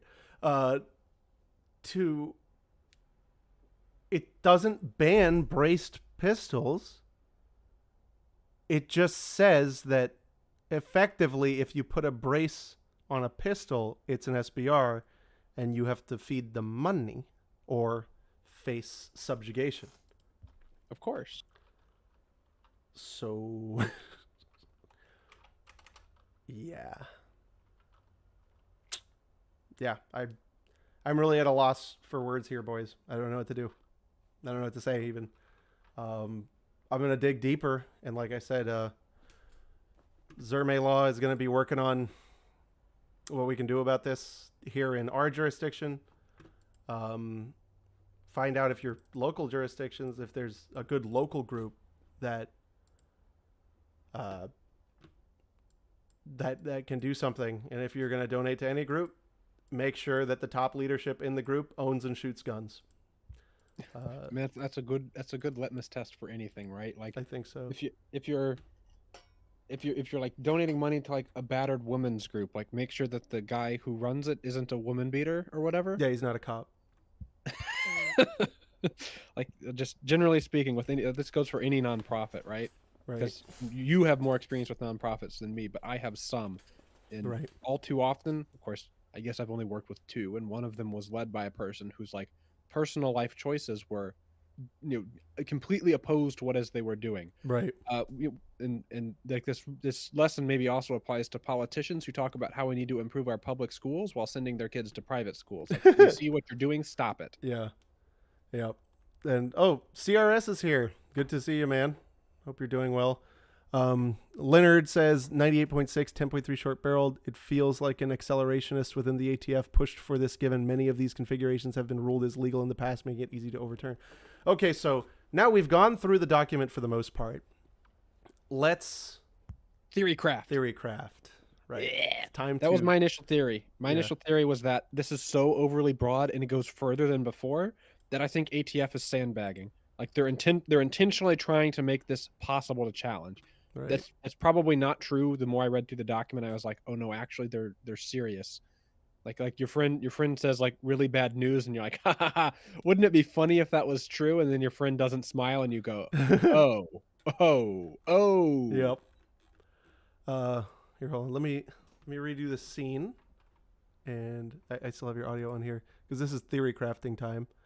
I have to add image. Okay. Browse. That's good. Okay. And okay, so you got the mic. There you go. We're sharing the mic. That's excellent. Yeah. So and I remember when we were talking as I was driving back, you were really of the idea that this. Well, why don't you say your original theory? Like I was convinced like the term sandbagging. I learned the term sandbagging in trap shooting where Mhm. you like intentionally try to shoot bad so your squad shoots from a closer distance for whenever you're going to go up against a squad that's better, and it's like horrible scumbaggery thing to do. Mhm. But like I feel like the gist of that term applies where like somebody in the ATF really wants their this to be easy to challenge so that SBRs can be deregulated or the ATF's burden on regulating them becomes lighter one way or the other. Mhm. And my proof of this is very conclusive. There's been 2 ATF agents that since leaving the ATF have spoken out and said like within the ATF themselves, they do not believe they should be regulating SBRs and suppressors because it puts a huge overhead on them. And like from the standpoint of like guns being used for trouble, there's so many SBRs and suppressors already out there and they aren't used for causing trouble. So like they don't believe that it's worth their time to be regulating these things, especially with how at the time these agents or ex agents had said this, the the waiting period for even e-file stuff was over a year, Right. just across the board. So that's some of that landscape has changed, but they're like this just creates paperwork and overhead for us that we don't like. It's like maybe that's what the ATF is doing because like the ATF could have dropped this sort of a decision at any point, but it wasn't until Biden and the anti-gun groups are leaning on them harder than ever that they do. So obviously this whole happening was politically motivated. Mm. So like it would be cool if it was true. I don't actually have a lot of faith it is true that somebody within the ATF is intentionally trying to be like, let's make this rule so overly broad it gives the gun rights groups all they need to sue and say, look, if you're going to say, if we're going to agree that Heller happened because it did, and you're going to agree to fight us on this battlefield of dangerous and unusual, it can't possibly be both. Mhm. It cannot possibly be both. Mhm. With Heller concluding, Heller didn't find that handguns were dangerous or unusual. These SBRs are at least as well, not quite as common, I guess, by number as handgun, but it's a comparable number, right? And so you have a lot of these things out there. So I think you've got common, and as far as dangerousness goes, they're less dangerous in terms of use in crime per capita per firearm. Yeah, than the quintessentially protected handgun. So I feel like you've and they even expressly mentioned, like we saw in this document saying why they can do this. They're like, Congress concluded that these were dangerous and unusual when in 1934, and they didn't. And Yeah, they they never mentioned it. no court has found that. They also never mentioned. They also never discussed why suppressors were added. Right. There was one, and like I sat there, and I will take this moment to gripe a little bit. I get frustrated with some of the other people who are out there speaking on this type of stuff. who like just read the current laws on the Wikipedia. My ass sat there combing through congressional archives trying to figure this out.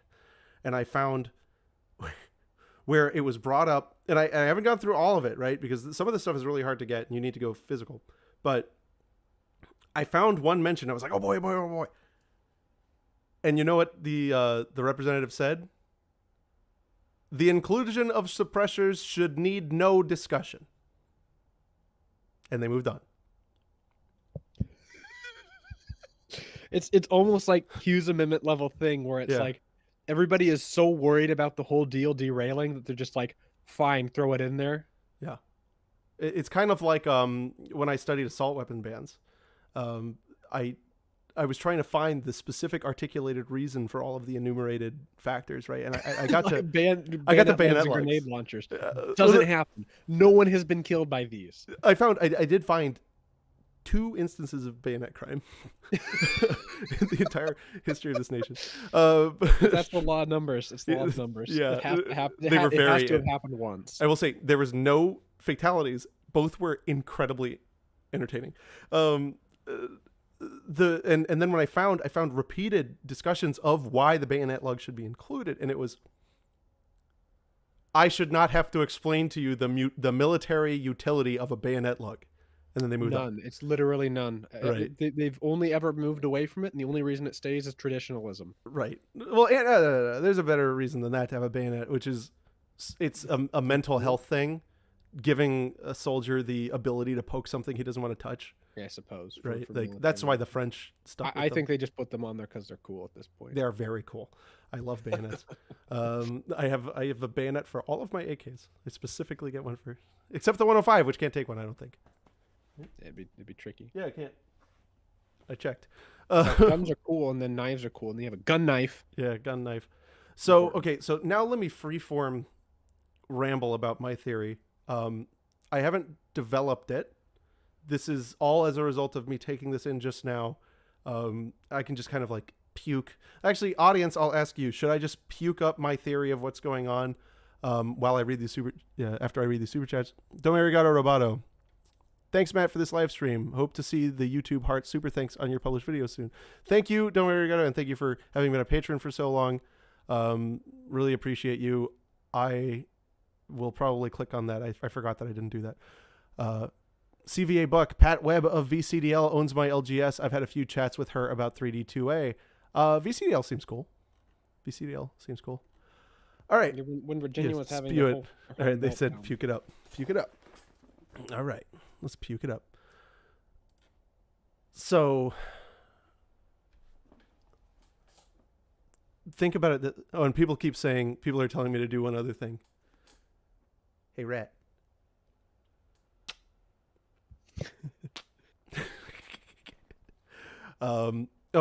Mark. Mark H., one of my greatest friends, who was there. Mark Lips Things, who just posted in the thing, was actually technically my boss for a time. I was an intern at the Cato Institute, and he was the intern coordinator, and I gave him no shortage of grief then, but we've worked together ever since. He's a great guy. He says, thanks for doing this, bro. Gotta peace out soon to go cleanse my brain of this lizard speak. Yeah. Baby bird. All right. So let's think about where we came from. We had a rule that looked fairly complete. We had a rule that I expected. So here's what I thought the government was going to do. I thought that the government was going to adjust the point values downward and be like, oh, look, we addressed your concerns. And I thought that would have actually been a pretty decent, maybe not pro gamer, but cal or mid-level gamer strategy. But they didn't do that. And I was really worried they would do that because it would have been kind of hard to go after. Because they would have been addressing some of the most clear and glaring issues. But what they actually did is hyper-extended the focus after a overwhelming regulatory response.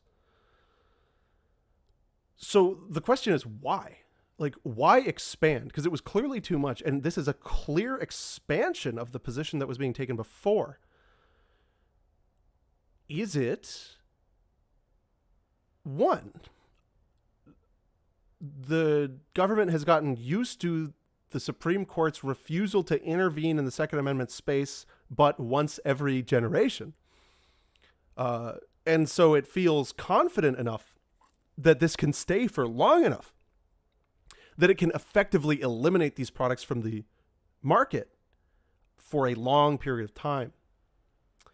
Because even if it's ultimately overturned, the FUD, fear, uncertainty, and doubt that this will cause, will shred the market for these guns, and will also do serious things to the supply level.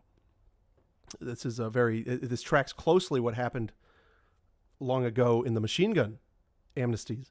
Now we look back and wish that everybody had registered all of their machine guns during the amnesties. But during the time, people had very good reason to be concerned. So that's a thing here. 2,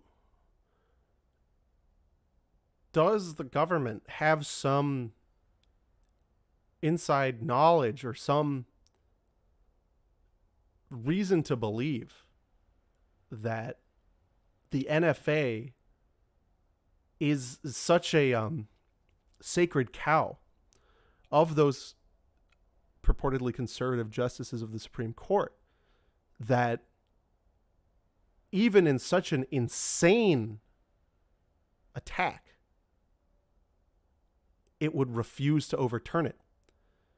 If the government wins on this, it will have done so without ever providing a scintilla of long-standing historical analog.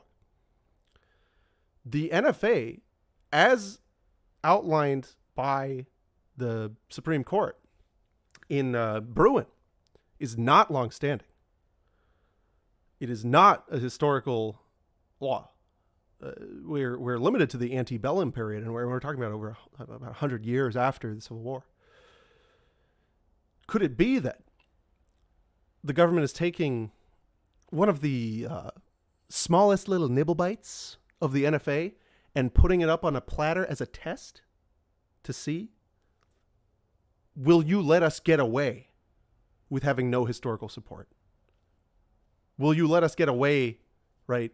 Will you see that? Will you give us the dangerous and unusual for free, effectively? 3, is there some concerted action happening? Because there has been an unbelievable amount of traction in the gun control space in the last 6 months.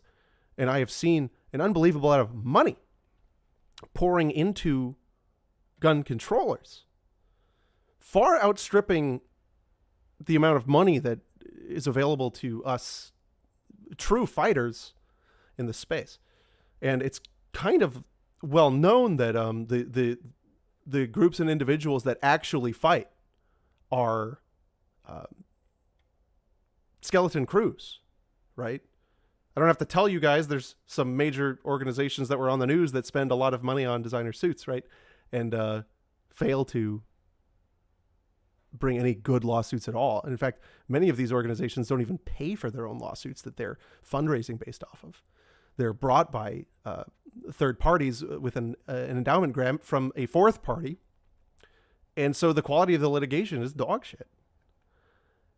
Is the government so aware of this and so aware that the fight will be so spread out that, you know, what's going on in Illinois, what's going on in Maryland, what's going on in New York, what's going on in New Jersey, that it's a, strike while your enemy is weak situation, that there won't be sufficient resources to put up a meaningful opposition?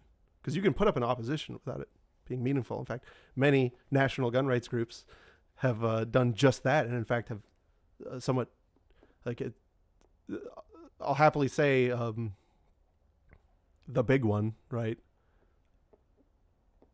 It's an open secret that it attempted to torpedo Heller. I've said this a long time. The gun rights community is its own worst enemy because we're so excitable and splintered that it's hard to, and especially we're so eager to get this BS, this garbage fed to us, that just keeps us in a state of fear, that we incentivize organizations to bring crappy lawsuits. That's my stream of consciousness. I don't know. What do you think? A lot of that makes sense. The the fact that like Colorado and there's at least one state in the Northeast and a bunch of other states that have sort of majority Democrat governments are now trying for assault weapons bans after years of not trying them, and there wasn't a mass shooting to spur them on to do it. Right. All out of nowhere makes me think that no notable Las Vegas has occurred. Right. No, there's no notable Las Vegas is inspiring such happenings. Yeah. Make me think that there may be a concerted effort where they're like, we can cram so much stuff through right now. Maybe we can get stuff under the cracks, because the gun controllers know they're on borrowed time with Bruin. It sort of ruins all of the plans they may have ever had. But to sort of like advance their position while they still can, because some courts are still like griping over like in some courts are like just like straight up not following Bruin. Mm-hmm. That maybe they realize like now is the time where we can get as much of this nonsense through as we can, and then maybe it'll shake out later, and it'll take them so long to shake out that it will have been 10 years removed from the Supreme Court talking about guns, at which point it seems like lower courts in some districts sort of forget what their jobs are. Right. And then they're like, yeah, what was Bruin? Bruin's the one that said that. Yeah, Brian, that case. If there's no text history or tradition, we do public safety. That's what it said, right? And so that's why I noticed the arguments the government was making, and it's in the documents we've just read, focused on those things that have been repeatedly deemed non-persuasive. It's very concerning. So yeah, no, do you understand what I'm saying? That the brain theory that I just came up with, the one that I'm most big on, is that the government may be testing the waters to see if the judiciary will be so terrified of touching the NFA that it will eviscerate Bruin. They hope that they hope that the NFA will be a poison bullet to Bruin. Right. Because that is, and you know what? I'll tell you something. It's not dumb. It's not a stupid strat. Right, because it seems like the big gun control groups are just going for Hail Marys, where it's like, yeah, that's not gonna stick. No, it's not a stupid strat. I mean, it's I always like to. NFA's been challenged like countless times now, right? Well, yes, but never with what I think is a solid argument. Right, certainly, but like there's some like if you're a mamby-pamby judge and you don't want to do the right thing, you can go. It's simple for you to make your choice and say like all the other courts that have ever looked at this said that it can stay, so yeah, maybe it can stay. Well, and I mean, God, can you imagine I can't. Can you imagine being the circuit court judge that that says the NFA is no good? God, I mean, that would be insane. I would. I mean, if I was ever put on a bench saying this will now foreclose that from ever happening, which I'm comfortable with, I don't want to work for the government, I would immediately do that. I'd just be like, yeah, boof. It's unconstitutional. But like people, the type of lizard individuals who are judges, and some of them are cool, they tend to be the type of people who are, especially on the conservative side, they love the status quo. They love law and order. They love garbage. The status quo. Yeah. So we got a couple super chats. Are short-barreled corgis with braces attached now banned as well? Never seen one. Why don't you send me a picture? Also state your height and IQ. CR in the Woods 66. Can you sell Fuddbusters body pillows? I mean, can is a powerful word, so I can. Someone, ATF, remove the brace so that it cannot be reattached. So just get a naked carbine buffer is okay. Does a pistol buffer help, or is it SBR regardless? That's an interesting question. Remove it so it cannot be attached. So they said cannot be attached, but I don't think there's any force of law behind that. No. If it was me and I wanted to comply, I would put a round buffer tube on it. And if I was super worried, I would throw it in the garbage. Even though I don't think you're required to, but that's what I would do. Oh, my best friend from many years has sent a very generous super chat. I will have to repay him in beer. But he says, "What does this mean for gun shops now? Thanks, love you, BB. I love you too." So all of the firearms in your inventory that are affected, right? So ARs with the pistol braces attached. Everything with a brace is like the safe way to play that. Everything Yes, that has yes. a brace. Yeah, I don't want to say that because I always prefer to be under than over inclusive, but that's Right. probably the safe way to say it. Everything with the pistol brace cannot be transferred. Not yet. Cannot be transferred effective Monday. I think it's from the date of publication. I wouldn't mess with that though, because ATF is clearly stating its intent that this was always an NFA violation. And then you have 120 days from the date of publication, which we anticipate Monday, to rectify this. It won't be Monday because holiday. Right. Or they could force feed it in now. I've seen it. Right. So after that, your options are file a Form 2 as a shop, right? On all of them, and you will not be penalized for it. Like you won't be paying any additional taxes, which you don't ordinarily, as you pay an SOT. Or taking the brace off, removing the configuration. Or you could chop it up into little pieces. You could donate it to the ATF. But what it means is that, unfortunately, all that inventory is stuck currently. And I know what that means for him, and it's not good. I mean, there's gun stores I've been in where like half the inventory is brace stuff. Because they're good. Are huge, and yeah, braced ARs or I think braced ARs. Well, short barreled ARs I've always griped about, unless the 300 blackout. Oh no, well let's just say it again. We have a audience of 1420. Nice. Go ahead and tell them. I give you the mic, Mr. Rat. So, did you guys know that Colt is actually one of the most inclusive firearms company ever? It's not a well-known fact, but people thought Colt was their military contracts. Surely they're not the progressive gun company, but they were.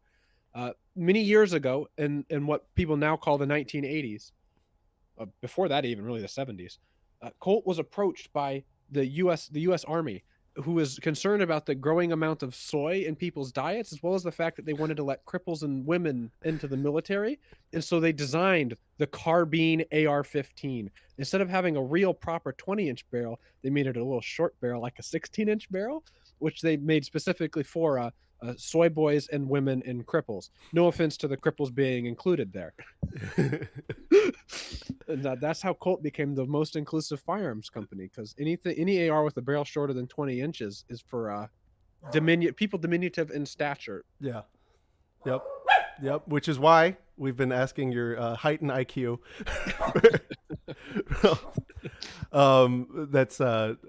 That's great. Unless the AR is in 5.45, in which case, but yeah, that's different at that point. Yeah, but there's using 5.56 in a like 10-inch AR and shorter, it's like literally why not shoot 9mm? The cutoff is like at 8 inches. 9mm NATO has the same muzzle energy as 5.56, which is insane to think about. Wait, he says a real proper 20-inch as long as it's a light profile with no suppressor on it. I don't know. Are you and I in agreement that here's my position. The ideal AR-15 would be everything about an A2, stock, handguards, everything, with a pencil barrel. If you're not going to like be trying to hit small things at long distances, yes. Right. The exception being, as well, if you're free floated, I guess that changes that. But if you're not free floated, pencil profile barrels, when you like bag rest the gun, it hits like 4 inches high. It's unbelievable. Yeah. You wouldn't think it would be that much deviation, but it's substantial. Like you shoot a soda can over a soda can. Right. And so So are you going to assert that the A2 is an overall better? if you include target shooting as part of your shooting regimen, which What about for a ranch rifle? for a ranch rifle, you don't bench rest ranch rifles ever. So No. Shooting yotes and stuff. An A2 with a pencil profile barrel is a good ranch rifle. It's not as good as the Mini 30 and never could be. Now, the Mini 30 is the ideal ranch rifle, and that's known. It's simple. Well, I'll counter the Deerfield carbine. Okay. Ultimate ranch rifle. Yeah, both. Oh, man. Yeah, no. And Hoffman, yes, the A2 grip. The A2 grip is perfect. I think I'm on Hoffman's team here. Nope. And Sorry. if the A2 grips didn't have like the nasty little knuckle Douglas, my fingers are too skinny for it to work right. It works perfect for mine. But I also like stock AK-74 grips. Matthew Stanley, if I finished an 80% lower plus a gun trust, how do I prove it was owned by the trust before the effective date if I bought the unfinished 80 myself? You are thinking too hard about this. When was it in your possession? You know, when was it? It like, why does the gun trust? Why would the trust? It doesn't matter. Anyway, from what you're saying, I think you're overthinking this. That's all I'm going to say there. Danger Doggo. That's a good person. Government agents to Tapung by rectal region. Thank you, Danger Doggo. The agents that have to enforce SBRs are made because they're probably thinking, what is my boss saying by making me deal with short barrels? I think I get it. I think I get it. I think there's a dick joke in there. They're made by thinking. No, the boss is sending him. Well, if it's in reference to my 20-inch comment, then it's like, wait, is my boss saying that I'm the soy boy woman cripple who's having to go and pick up these little guns, these little baby girls? Red Shark, thank you so much. He says, no questions. Just wanted to say you and Ivan are awesome and don't trust lizard people. Thank you. Right. Well, I think we've about got it covered for now. What do you think? I think there was just a couple more times I saw the question, and probably just people joining us late. People asking about if it's a homemade gun, can you get the free Form 1? The answer is like assuming this all goes forward as the ETF plans. Right. The Form 1s would still be free, but you're gonna have to mark it. Right, you're going to have to mark it. So if you have a gun that was made prior to this, so like you bought a PSA AR with a pistol brace, ordinarily if you form one that you'd have to mark your information on the lower.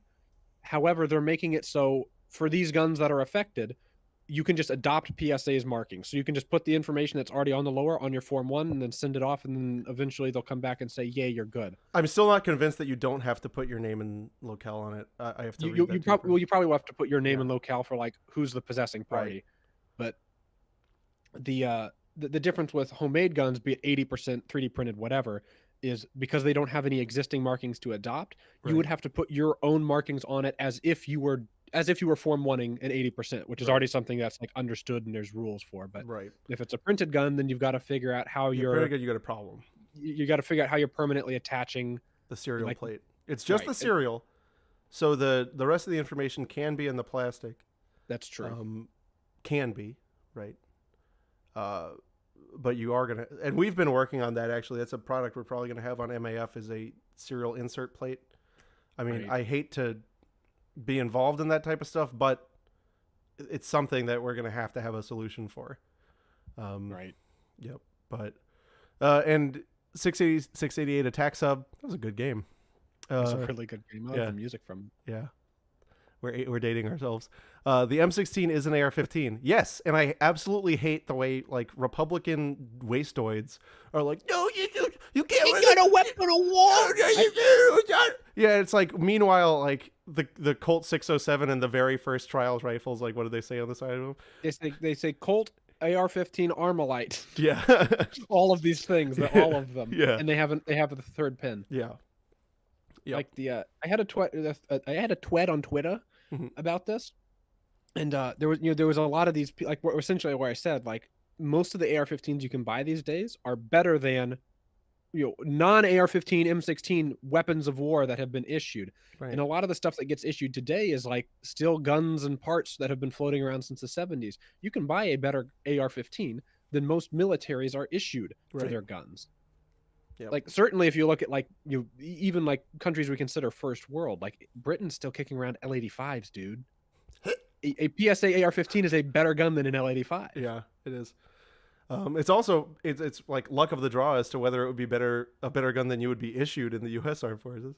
Right. And so like the notion that like, oh, it's not a weapon of war, and you can hunt with an AR-15, which means that you can't regulate it because it's a hunting gun and not a war weapon gun. Yeah, that's a losing battle. You've accepted your enemy's terms on this field of battle that they have pitched, right. and you are going to lose. Right, 100%. Turd Ferguson says, what are the disadvantages of having an SBR? Transferability. The state lines apply to SBRs? Yes. Not to suppressors though. They change it for suppressors. Yes. Okay. So, yeah, your transferability is basically out the window. Nobody's going to want to buy an SBR from you. Correct. Like, it takes a year for an individual to transfer. And in fact, since you don't have an FFL, you'll have to form for it to a shop, which will take months, and then the shop will have to form for it to the guy who's buying it. Basically, people just do not want to deal with it. Can you integrally suppress and 2-for-1 the Form 1 SBR? I've always hated that. It's like people think that this is like some huge gamer moment, right? Where if you weld the suppress, so the 2-for-1 is if with the suppressor on, it's 16 inches. Right. Right. Why? Like, now you have a suppressor that's married to a gun to save $200. Like, I mean, that might have made sense in the 90s, right? When $200 was like real money. I wouldn't ever 2-for-1. With one exception, a Delisle. I would 2-for-1 a Delisle. Because that's how it's supposed to be anyway. All right. Anyway, thank you all so much for coming. I'm sorry that we had to cover lizard atrocities. I hope that you guys can go out into the gun space and speak against the hogwash that I'm sure will be vomited onto you about this. I'll be keeping an eye on this. I will be really exploring, and I'm excited to say that we're exploring what we can do legally here. If you want to support the show, subscribe to the Patreon or the whatever's, all of the links are on the channel. It's patreon.com/Fuddbusters. If you join the Patreon, you will have access to the PvP enabled server. It's true. It's very not for the faint of heart. You will be bullied. And so you are welcome to come get bullied. But with all of that, thank you guys so much and have a good day.